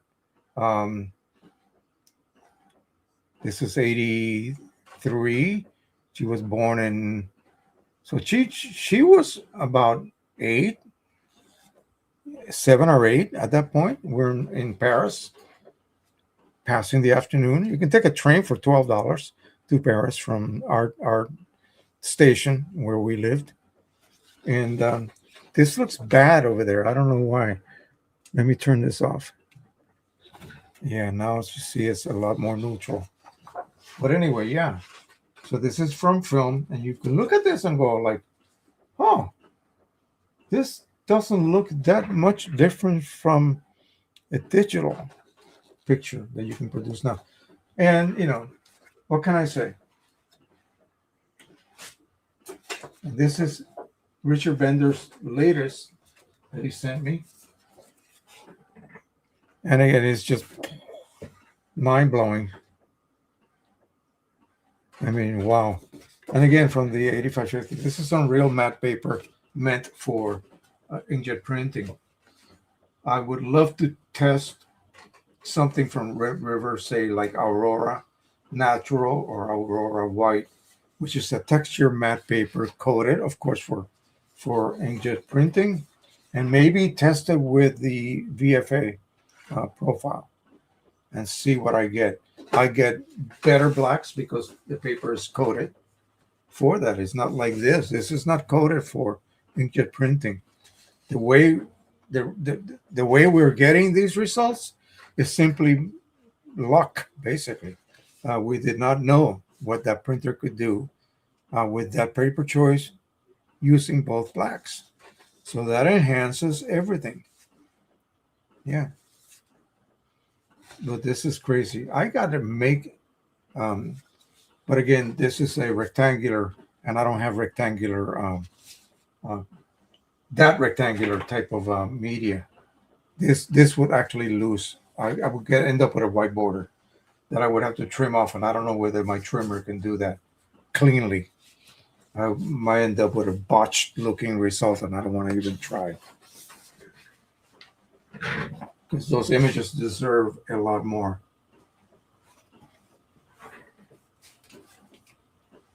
This is almost done. It's emerging. It looks beautiful. Nice black border. This can be framed. This is going to be framed.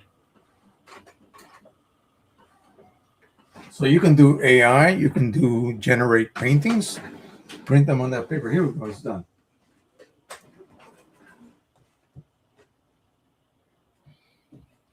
And for the life of me, I have no clue where I shot this. Okay. It's a little bit damp down here in these dark areas. It's of course dry up here. So be careful how you handle this, because this paper, again, is not coded for the work we're putting it through. Okay. It's not meant for that. But it produces great results regardless. So once this is dry, I'll give it a quick coat. And it'll get those tones deepened. It actually adds a little bit of gloss to the fabric texture, and it makes it look like it was done on one of those panels, those artist panels that you buy at Michael's or whatever. Yeah, they have a coating already on them, a gesso coating. Gesso means plaster in Spanish. All right, wonderful. Yep. Okie doke. Any questions, folks? Please ask. I want to make sure that I'm addressing the upcoming year correctly to your wishes. I don't want to do things just because I want to do them. I want to do things that you all will be interested in doing. Okay, so please take this time right now to let me know what your wishes may be or your thoughts might be.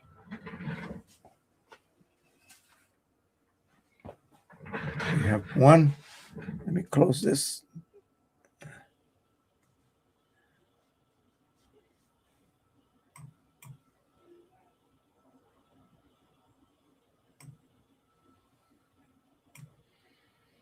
I have a question. How long after a picture has been taken on film can it be developed? The latent image has a lifespan, and I don't know whether it lasts forever. Just found about 30 rolls when cleaning my house that are probably about 30 years old. Um, are you able to develop film yourself? At this point, you can buy a little developing can, and they sell a developing kit. Basically, it's just a developer stop, bath, and fixer. And test one of them out. Learn how to load it, of course. It requires a little bit of skill because you're doing it in the dark. Absolutely, absolute darkness. You cannot have any safe light helping you. So you load the film, and then the developer, if it's a concentrated solution, you dilute it, take the temperature. You have a chart. If it's 68, it's the normal optimal temperature always. So it might be 8 minutes at 68 degrees. You just pour the chemicals in the jar. The jar is light proof, so you pour the chemicals in and then put a cap, lay it down 1 second, 1 minute later, lay it down again, 1 minute later, until it is done. You pour out the chemicals, you add the stop bath. Stop bath is just glacial acetic acid diluted to a certain percentage. And that stops the developing action of the developer instantly. Few minutes there, pour that out, and then fixture. Fixture removes all of the all of the silver salts that did not receive enough light to be converted into pure silver. You understand what I'm saying? So the film is coated with a silver chloride or silver halide solution. I think that's what it's called back then. Uh, Emulsion, that is, with gelatin emulsion with the silver, um, yeah, on it. It receives light from the lens and exposure. The more intense the light was, the more of those particles of silver salt get exposed. The more light, the darker it becomes when it gets reduced to real silver. So what happens is, and a chemistry person can tell me this, the chloride is removed and you have silver, and it's tarnished at that point. That way it has a density. It gets tarnished, and so you have a negative image, but you still has the unreduced, undeveloped, call it that, silver salts. The fixer removes anything that was not developed, and you end up with just a transparent piece of film with an image composed of black little granules of silver. That's basically putting it simply. Okay. So you might be able to get the three-step developing kit and just test it out. It's a lot of fun. You will not regret it if you try to do that. It's expensive as hell to have it processed. Believe me, trust me. So do it yourself and see if you can then determine at that point if they were all stored under similar conditions. Then the results you get from one will tell you. Will tell you immediately.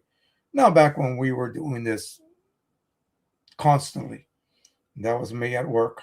Um, I knew that if I had, say, in your position, I roll a film and I develop it at the correct time and temperature, and it's a little bit too light, the negatives are a little bit too light, I would just simply increase the developing time a little bit more. Not by minutes, just say if it's 10 minutes, then maybe 11 minutes, and then just check to see. Um, yeah. What you may end up having is where the shadows, anything that did not receive light, now is fogged. And fogging means an overall, um, I guess you can call it, it's almost like if you hit it with light, everything gets exposed and everything develops. So you may end up with a fogged looking result. Simply chemically, it happens. Okay, it's not because they got exposed to light, but just chemically, everything gets reduced. That might be what you end up with. Who knows? But it wouldn't, hurt to try. And if you still have those cameras, you can still buy film. It's a wonderful thing to develop film. You shoot with those old cameras. Look at what I got here. That was from 35 millimeter cameras. And I'm able to digitize it via a scanner and then print it with whatever, you know, software you want to use. I use Photoshop to edit, send it over to QImage, and I print it with QImage.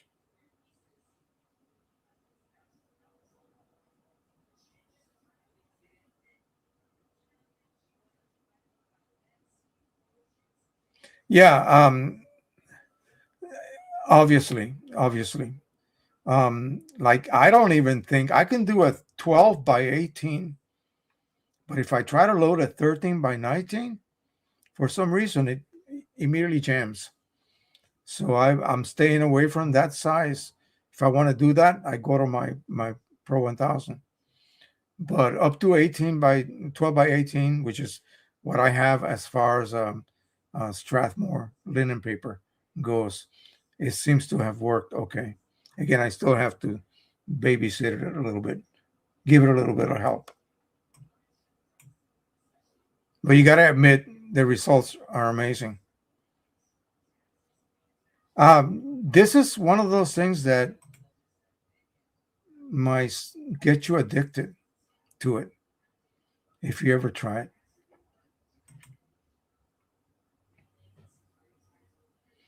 Well, and now I can see by your photo here what you're talking about. Well, thank you for your service.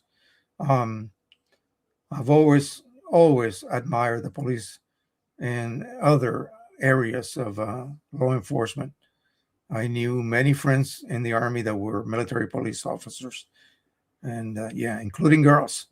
I told this one girl one time entering Bethesda Naval, which is now Walter Reed National Medical Center, um, and I said, "Damn, she's cute." And I was with my wife, so I got to be careful. So we're flashing. I got my hat on. We're flashing our ID cards. We're scanning the back, and I look at her and said, "Now I know why you're so beautiful." Her name was Rodriguez. Yeah. Ta-da, psh.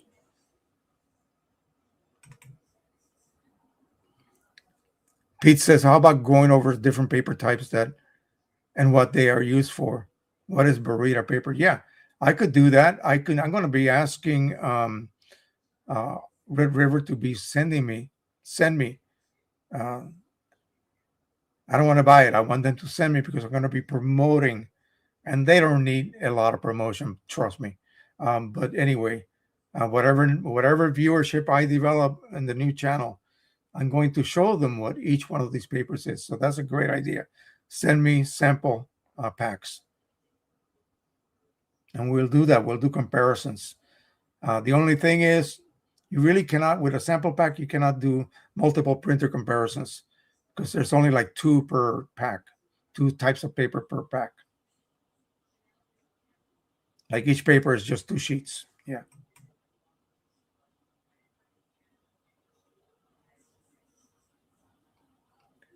What do you mean, Julianne?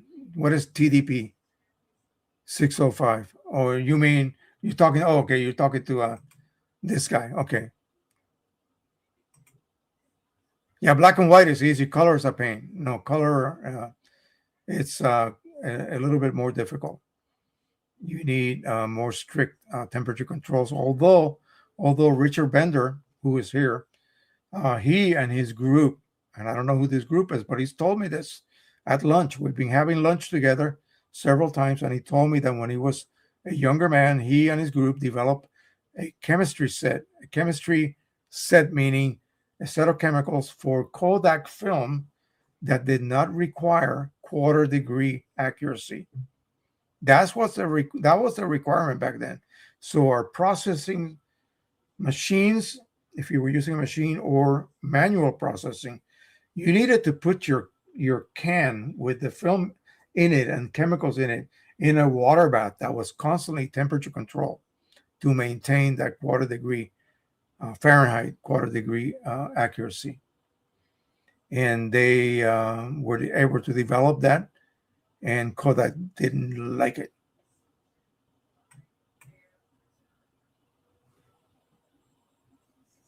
Yeah, we can do that too. Absolutely. Rendering intents, explanation for each, very interesting, especially the way you explain. Oh, I think you're kidding me.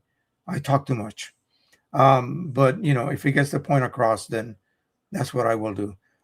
Basically, you have, relative and perceptual. We can do a more in-depth explanation of each. And then there are others, saturation and some others, and they're usually used for like images that are just graphic. That would be sent to a printer company that would then mix a custom ink on a piece of glass and put it on the printing machine and print on a plate that was that color. Yeah, that's not really suitable for printing inkjet type photographs, but we'll just stick with the two. There's also saturation, which I don't know exactly what it does, but I know what the other two common ones do pretty well. And I could make it easy to grasp. Okay. You know me, I use illustrations. I use, um, what's the term? Analog? No, Anna something. Yeah. Um, but again, for some reason, if you really are wondering why the two, look at Q image. Look what Q image defaults to. Okay. They don't use the, what is it? I keep forgetting. God. Um, Jeez, you know what I'm talking about. They use one over the other, in other words, and also black point compensation. Black point compensation. We can look at black to white ramps, and we can look at what a straight gamma curve is and what an actual gamma curve actually looks like, and we can determine why do you want to use black point compensation, and when do you not want to use black point compensation. When will you use a rendering intent that is? I gotta look it up. One or the other. In other words, what advantage would this rendering intent have over the other one? Okay. Relative, perceptual, and relative. So, why would you want to use perceptual? Why would you want to use relative? Why would you want to use black point compensation? And why would you not want to use black point compensation? So, um, there are reasons. There are times where you want to actually break the rules and go a different direction.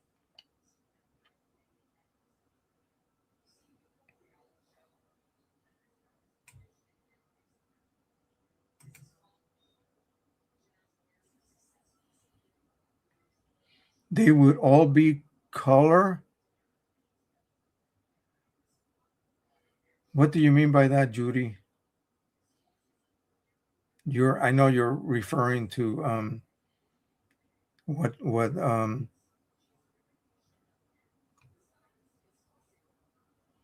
TDP DPD said.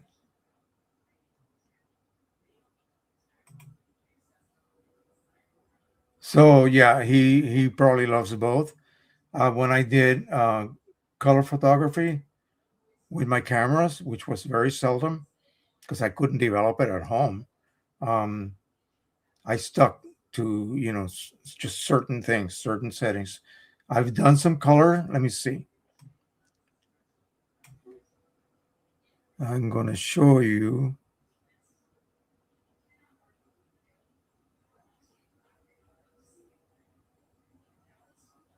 I'm just going to go on you on QImage and show you that. I gotta locate it first. Hang on, give me a second.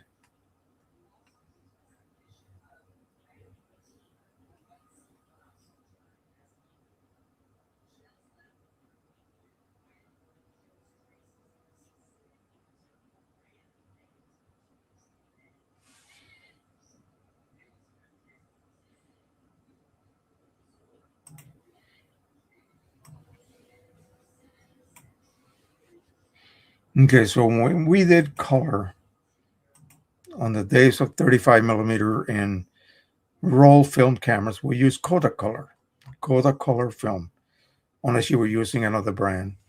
Um, Let me show you what the results look like. So this is a scan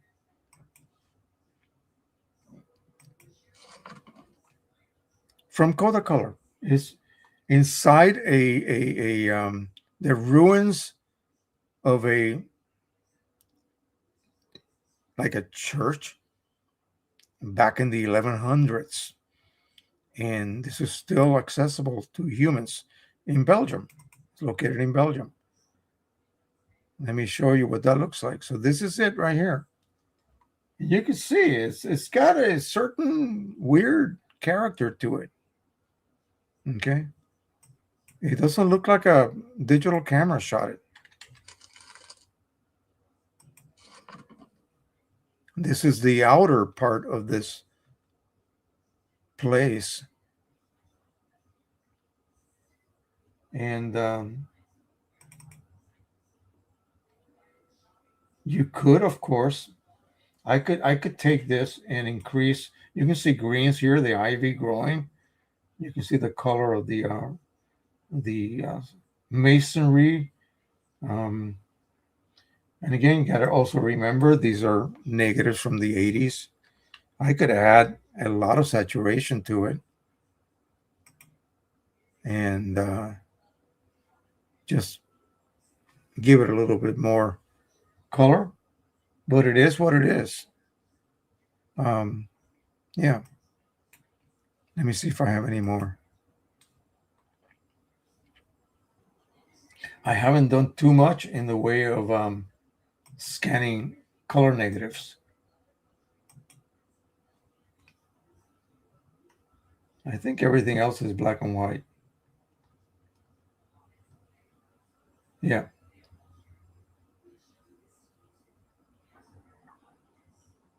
Of course, you have the issues of dust. So when you develop film, you're putting a strip of celluloid coated with a gelatin coating, very sticky, and into a solution that is not 100% free of particles. Or if it's a tray, we used to do it on a tray before. We didn't have tanks. Um, Lint from the air, dust falls into the liquid, and you're doing this and going to the stop bath, going to the fixture, and you can't see what you're doing. And at that point, then you wash and then you hang it up to dry. Well, how do you prevent blotches and drop marks, just like a dishwasher? How do you prevent drop marks on your glasses, on your cups, your drinking glasses? Well, you use a solution that makes the water run off. And in that era, it was photo flow. So it's just a dilution of photo flowing water. You do that last rinse and you hang up your film with a clip on a line, on a cord across the room, hang it up and put a clip at the bottom to keep it nice and taut. And then it air dries. While it's drying, dust is always flying. So every single negative had dust spots, and that dust little fibers embed themselves in that wet gelatin coating, and then it dries embedded in it. You cannot remove it. Okay, you could do the best job you can in a filtered drying cabinet, and you'll still have little bits of dust here and there. These negatives that you saw here, I already cleaned them up. Okay, so I go in Photoshop and I am removing all of those little pieces of lint and dust spots. And it's interesting the way you do that. It's very easy to do, but time consuming. In the print world, in the darkroom, you would create your print. You can make sure that negative is as clean as possible, but you cannot remove stuff that got embedded in the emulsion side of it. Okay, that's there forever. And so you're going to project light through that and you're going to print that on that paper. Later on, if you print on glossy paper, if you print on matte paper, they had retouching kits. You can, with a little brush, try to remove those little marks, and they would be white. They would, because light cannot pass through that. It would create little white spots here and there. Hollywood was wonderful, fantastic at retouching. They would use retouching to remove blemishes, all over your face of a movie star on that 8 by 10 glossy you would see in front of the theater back in the 1950s, of course. Um, yeah, so that's the only way to clean. Now we have digital. I can actually tell AI, restore this negative, restore this image, and it will do that. It will remove all the little marks. It will fix spots. It will fix cracks. It will fix everything. Yeah. So there's quite a difference, and it was very interesting and rewarding to be able to scan something. You scan it at super high resolution, as high as your scanner can provide you, and you will then record even the microscopic grain, so that when you enlarge that image digitally and print it, you're going to get the grain. And it's that grain that composes, that's a collage, a micro collage composes the image, the face, the panorama, the tree, the fire hydrant, whatever you shot, is composed of little pieces of silver. Okay. And yeah, you cannot reproduce that with some kind of filter or whatever. That's why I like doing this.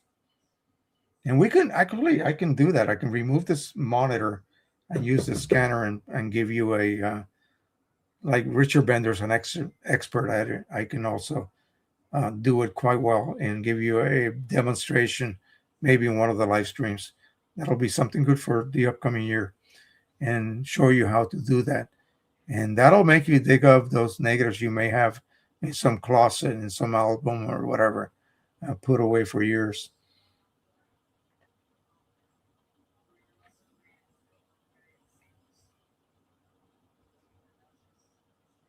Hang on one second.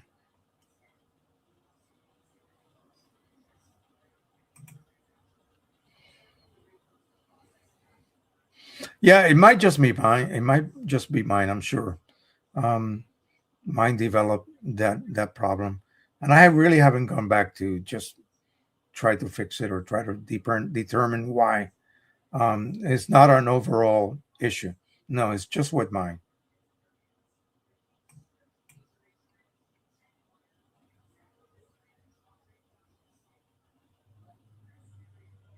Good. Yeah. Excellent. Which one are you? From front to back. I see three, one, two, three, four, five legs, right legs. Which one are you?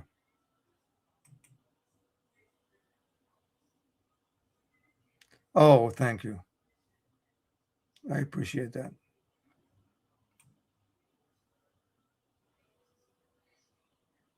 Funny thing happened when I was much younger.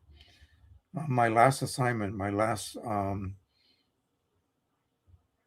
guess, active duty assignment at the Armed Forces Institute of Pathology, I got told, hey, you haven't been to leadership school, so you need to go to Fort Knox, Kentucky. So I went with a friend, with one of the other members of the institute. We had 850 people there. Got sent to Fort Knox, and it was like 8 weeks long course.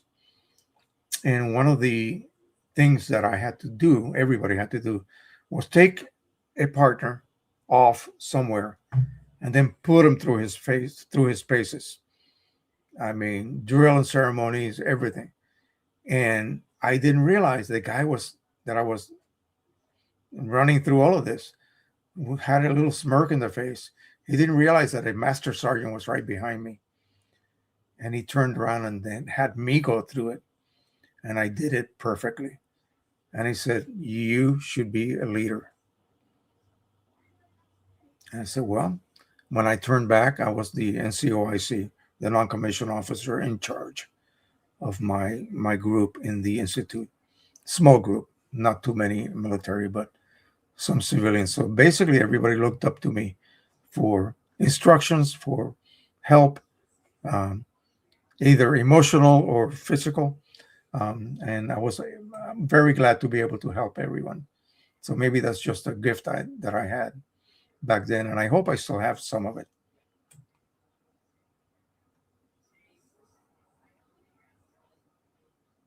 Let's see what else. And I'm very happy you guys are actually asking these things. Hang on, let me close this. We don't need QMH anymore.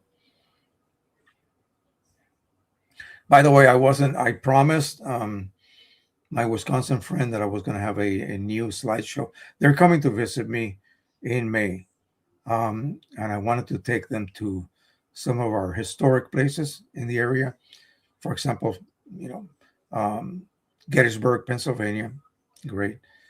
You get lost out in the battlefields, taking beautiful pictures out there, and this is what they do. So they travel all over the world. Another one would be in West Virginia. Harper's Ferry is beautiful. Um, and I said, well, let me do a slideshow for this weekend with some of the photographs that I have available because I have to do it with the computer, not my phone, but the computer. And I have a ton of stuff that give them an idea of what to look forward to. Of course, I want to do Washington, D.C. and the Smithsonian Institution and the Washington, D.C. Mall with all the sites that you see and all of that. But I told them if they want to do anything scenic, scenery, beautiful scenery, then these would probably be the two places you might want to visit. And I would be more than happy to give you a tour. In fact, my wife would be the one in charge because she's the historian of the family, and she is an encyclopedia of the U.S. Civil War and basically pretty much all U.S. history. So anyway, that's what we're planning to do, and I hope that he is looking forward to that. They just have 3 days to do this, so it's going to be kind of a killer type tour. They're going to be exhausted by the end.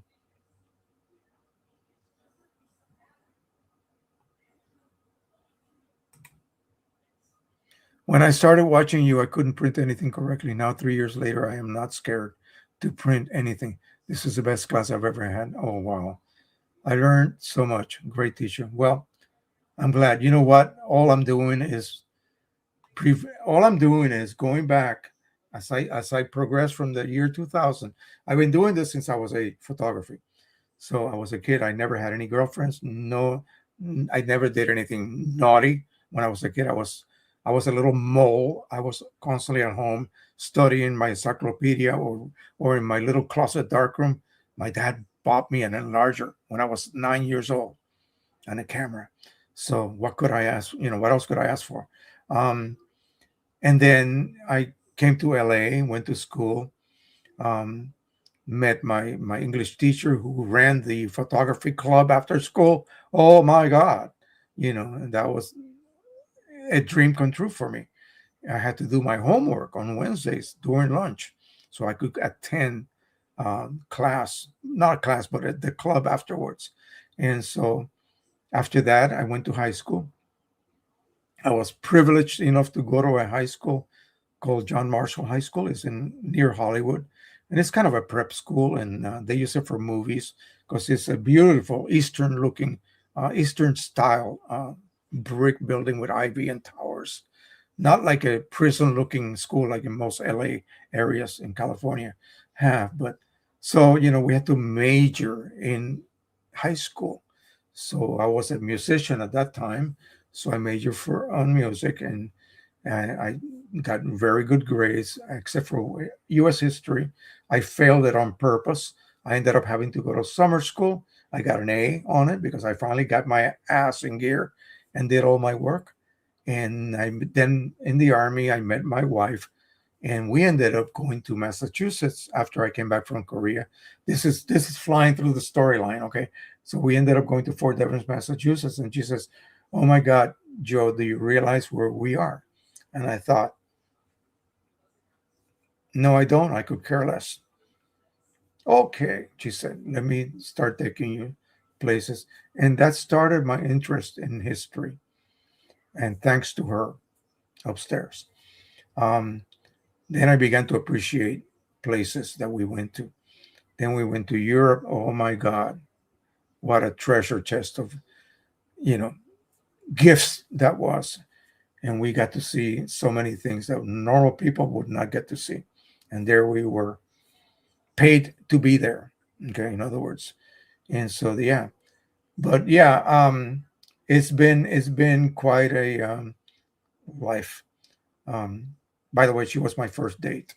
So, and she said, I don't believe this, but she said that when she saw me the first time, she said, "This is the man I'm going to marry." I go, "Baloney, you did not.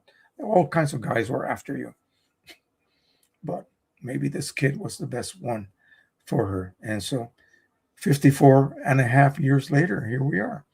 So anyway, let me continue on. Enough of me. But I do appreciate that. Oh, and when I went to um, veterinary technician school with the army afterwards. This is after photography. They were going to send me to infantry school, and I said, "I am 35 years old. I'm not going to infantry school." Not that I wouldn't want to if I was single, but no, I have children. I have a wife, so they sent me because I had my original combat medic certificate in my file.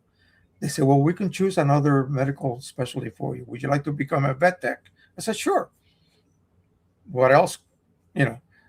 So I went to school here in Maryland, and ended up at the Armed Forces Institute of Pathology, and that's it. That's how. And in there, I got to, because I was like the oldest. I was 34 years old when I went to school, and all these 18 and 19-year-old girls and guys, babies, I call them babies, were there. So I became the sergeant in charge of the class. So I was able to give advice. Some of the kids that were having mental issues and, anxiety and whatever, I took care of them. And yeah, it sort of came natural. I was actually pretty good at it now that I think back. Everybody graduated with great grades, and so they all went to their different assignments. I got to stay here in the area, which is good. But anyway, let's continue on. TDP asked how long after the picture had been taken on film it can be developed. I asked black and white or color. He answered color. Sorry for the confusion. Yeah, okay. So black and white would be last longer. Color, on the other hand, you have dyes. You have three layers: magenta, yellow, cyan. That's it. There's no black. Magenta, yellow, cyan, and they compose a trichrome, see-through result. A transparency, like a slide that you project, is just three layers. One image is the yellow plate, let's call it, like four color press work. You have a yellow plate, you have a magenta plate, you have a cyan plate, and in that case, you have a black plate. Okay, it's just like printing on a four color printer, like the 4200 back there. So that's the difference. And yeah, the dyes will go bad on you. Before the film is developed, they're called dye couplers. So the dyes don't exist yet. They will be developed as the process goes through. And it's really interesting the way a transparency in today's process, well, years ago, but the latest process years ago is developed. You get a negative, first of all, three layers. There's filtration between the layers. So the light passing through the lens, projecting that image, gets filtered. It gets separated. Yellow, magenta, cyan. And you end up with three layers that are black and white negatives. Then you go to the color developer. The color developer completely develops each layer, a full blown layer of magenta, cyan, and yellow. In between that is the negative, the silver negative.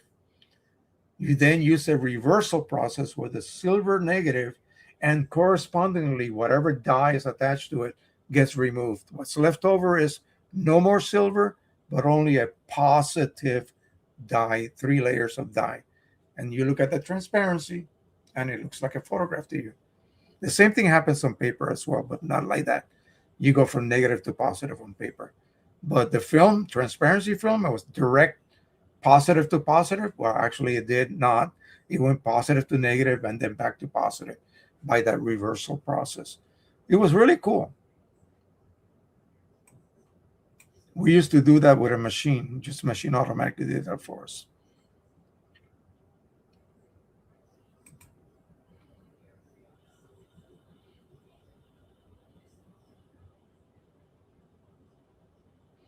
Oh, gee, thanks, man. Yeah, I would love that.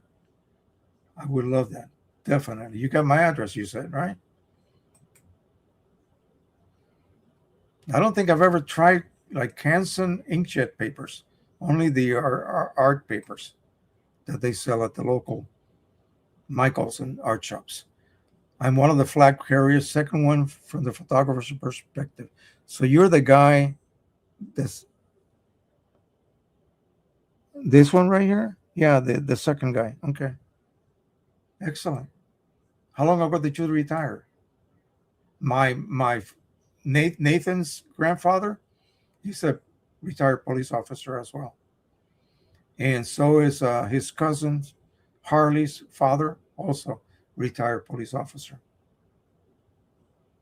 Um, Nathan's grandpa had a not so dangerous job. He was actually uh, he had a degree in accounting, so they made him work in finance, police department in Rockville, but finance.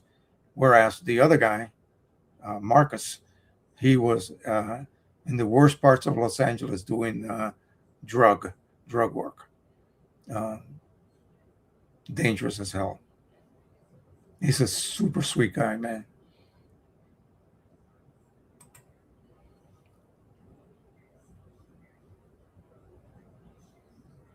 Yeah, just do one at a time. Just do one first. Don't send them all out. Just do one and see what you get. You'll know if it's fogged, if the areas that should be clear have a density on them. If they are clear and you see clear negatives, then you're good to go. Hopefully that'll be the case.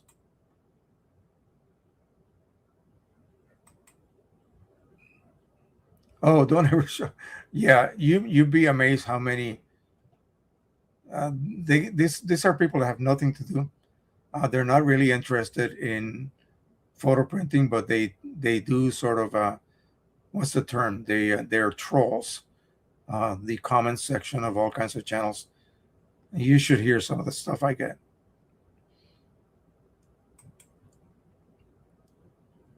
Okay, so that was just around 2019, 2020, around there.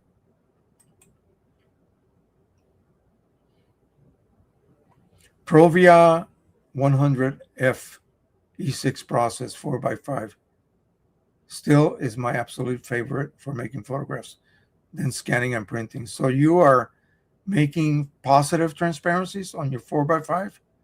Gee, that's pretty good. And then scanning them. Wow. Yeah, the V series scanners, you have a positive or for you have it like if you scan a negative, you can go from negative to positive. It shows you a positive, or you can scan a positive and it will show you a positive as well.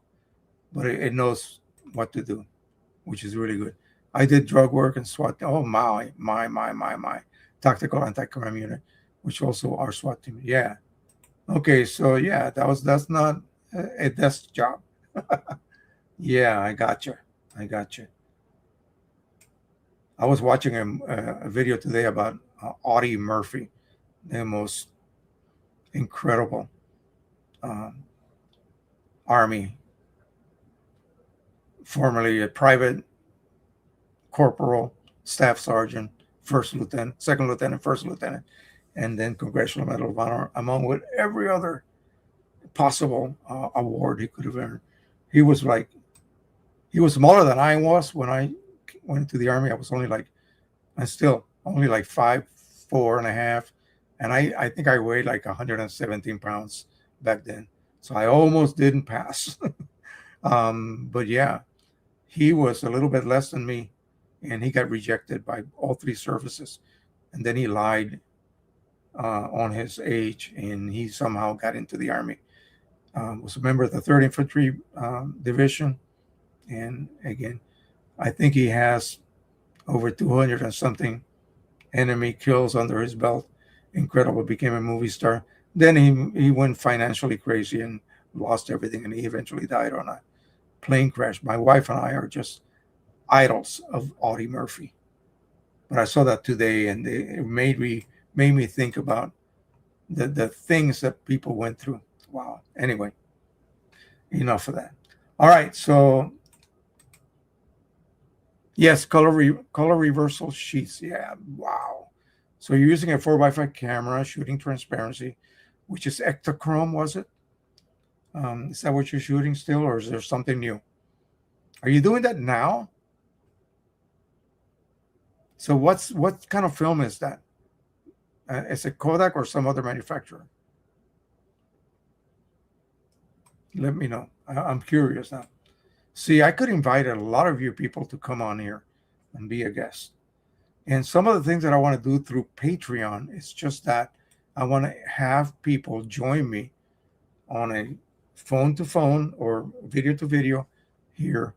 And I would then make those very exclusive interviews available to Patreon's members or patrons, those of you who decide to join and do a monthly donation of whatever amount you feel like. Doesn't matter. We just need a couple bucks a month from anyone. Um, and then have these exclusive interviews that are going to be super unique, available to members only for the first couple of weeks, and then I would then post them on on not Facebook, on YouTube later. But give, you know, people who are donating the privilege of having the first contacts with these types of interviews and talks, chats, whatever, even demonstrations. So I don't know whether that's going to sound like I'm trying to make money, but yeah, I'm trying to make money. That's the honest truth. Um, Not everybody's going to send me a pack of paper like my friend here is going to do. Okay, when he gets his paycheck, why would you want to do that to this guy? Maybe you like me, maybe you think I'm doing something good, and I appreciate the hell out of that. Okay, but I made $50, 50, I think it was $51 last week on Patreon. Okay, and that money is going to go to purchase papers and other things that are. For example, I'm going to have to buy. I think PC is going to give me the ink, so that's covered for the P200. But anything else, I have to buy it. So I need to have some sort of income that's specifically for this. I am. Is Fujifilm Provia? Okay, so see, I not familiar with Fujifilm too much. Because I was in the military, it was all Kodak. A good old staple that's still here today. Wow, has become really expensive. Unfortunately, yeah, that's what I noticed. I looked up a few things online, and yeah, it was a little bit crazy. So for anything more daily, like Pentax K1 2 DSLR steps in. Okay, so what if you were shooting 35 millimeter? Say if I want to revive my old Practica or Exacta, which is I shot those pictures that you saw earlier. This with like an Exacta. Okay, it was an Exacta from 1950s, probably the latest, the last one they had, with a real pentaprism on it instead of the waist level finder. What would you use as far as black and white? Color, I'm not really interested in. I'm interested in black and white. I love that black and white look and the green. And I know little secrets of how to enhance shadow areas. I'm using some of the tricks that Ansel Adams did when he was shooting on sheet film, on cut film. That can be also applied to rolls. So, are you using anything in the black and white realm at all? This is for 7984. This guy right here. Let me know.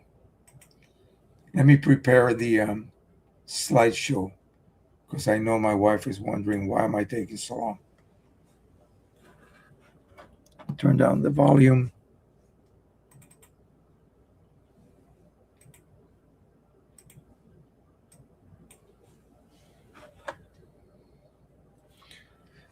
All right. I am is Fujifilm Provia. Yeah, you got that. I got that. But I asked you about whether you were doing any black and white with your DSLR. Oh no, with your are you doing anything with 35 millimeter film, not DSLR? Sorry, that's not. I read that wrong. I used to, but not recently. Tri-X and Ilford HP5. Yeah, I remember that. Seems very popular. Is there anything comparable to that nowadays?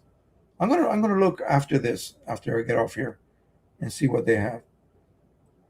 I have to do something that will get my brain excited again. Um, you get in a rut when you. I don't want to use the term master something. You get bored.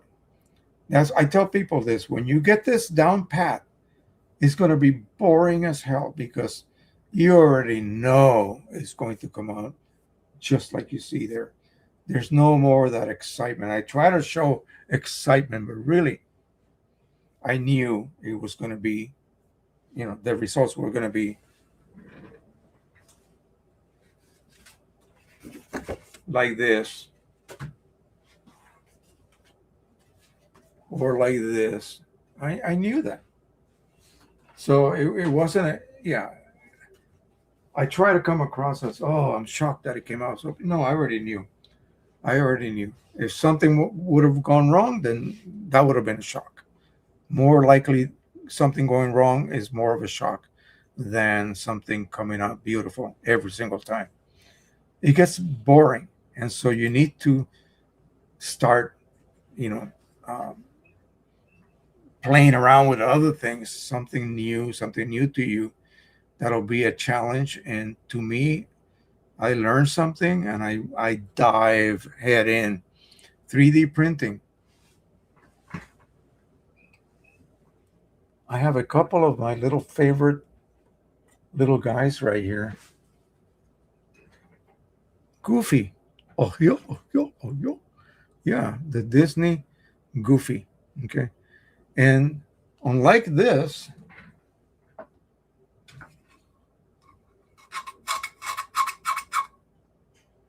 Goofy is as smooth as a baby's bottom. There are no lines, there are no layer lines. How did I accomplish this? Well, a lot of people are getting layer lines. I'm not. I I feel like I maxed this. So I even created dentures. The using the same process they are now using for implants like these right here, and they are smooth. Look at this. This is a scorpion. How in the world? You cannot see. The camera does it no justice. The camera is horrible. There is a multitude of little scales and detail there. My layers are like 23 microns in thickness. This is done upside down, like this. Okay. And all of these areas that have no support, how can they be printed without them falling off by gravity or becoming distorted while the printing process, which is layer after layer after layer, immersing itself into that resin, exposing that next image, is incredible. The technology is incredible. And yet I was able to get those legs. See those legs? There's cavities underneath them. Okay. You could not do a mechanical molding process of this because there would be a lot of entrapment. Okay. You could not possibly do this by plastic injection. I can see right through. I can see right through the butt of this, right through his butt. I can see right through. I see light in front of me. Okay. So I knew nothing about that. I jumped right in. I learned it, and bingo. Um, Pete, it's that same link that I keep posting. Jot this down. jtoolman.net LIFI, like Li-Fi or Li-Fi, netlify.app. And I think it's the last one at the bottom. Let me post this.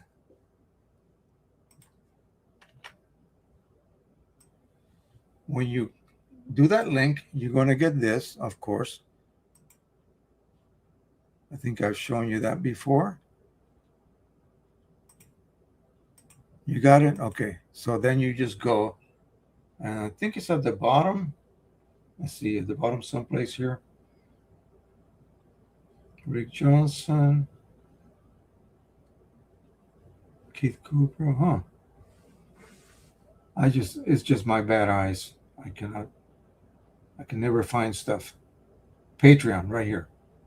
So you click on that. These are all the videos that I have, and so far I got $50 a month. So what can I buy for $50? Well, I could buy a box of 13 by 19, say, Canon paper. um, like Progloss or Proluster. Problem is, I already have a lot of that, but I want to try other papers, and unfortunately, they're not going to be that cheap. So this will not buy a box of 50 13 by 19, anything fancier than Proluster. So these are latest recent uploads, and what this will include, hopefully, is these little private little talks that I'm going to have with people. If I can get you any, I just today, many of you, I would love to have you come on, but I would do that at a different time, and it would be private. Except I would be recording it, okay? And once I record it, then I can upload to this application here. I can actually upload directly to YouTube, but just make it unattainable for regular YouTube viewers. It'll be a private link, and that private link would go on Patreon, and then let it sit there. You guys that are donating, becoming members, will have access to that. You'll be able to see it, okay? And then after 2 weeks, then I make it available. Especially if I get into a conversation with you, someone like you, Peter. I mean, you would be a fantastic guest. I just want to do it privately first and then post it. Okay. Or if you want to, one of these days, join us. All you need is like a little camera, or, if you have a laptop, you can use your laptop's camera, and you can sit here and chat. You'll be on the left, or you'll be on the right. I'll be on the left, like that. We'll do that. It'll be like this. I'll be here and you'll be here, or I'll be here and you'll be here, or I'll be here and I have no one else. So it would be split right in half. I would be on the left and you would be on the right.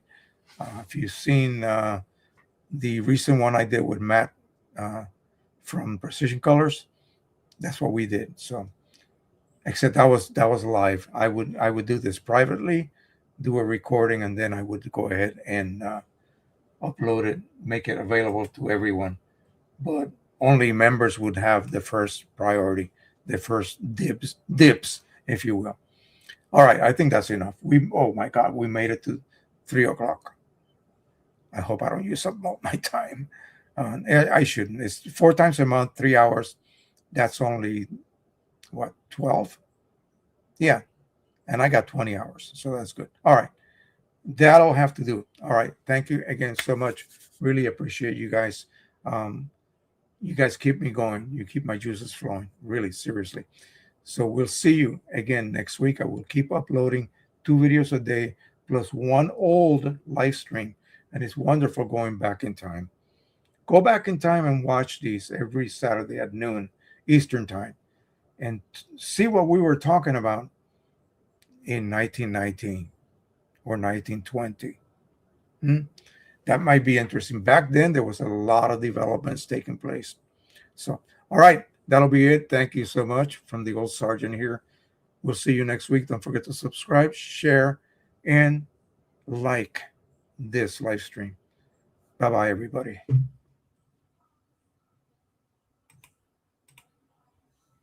Let me load this baby up and switch over there. There we go.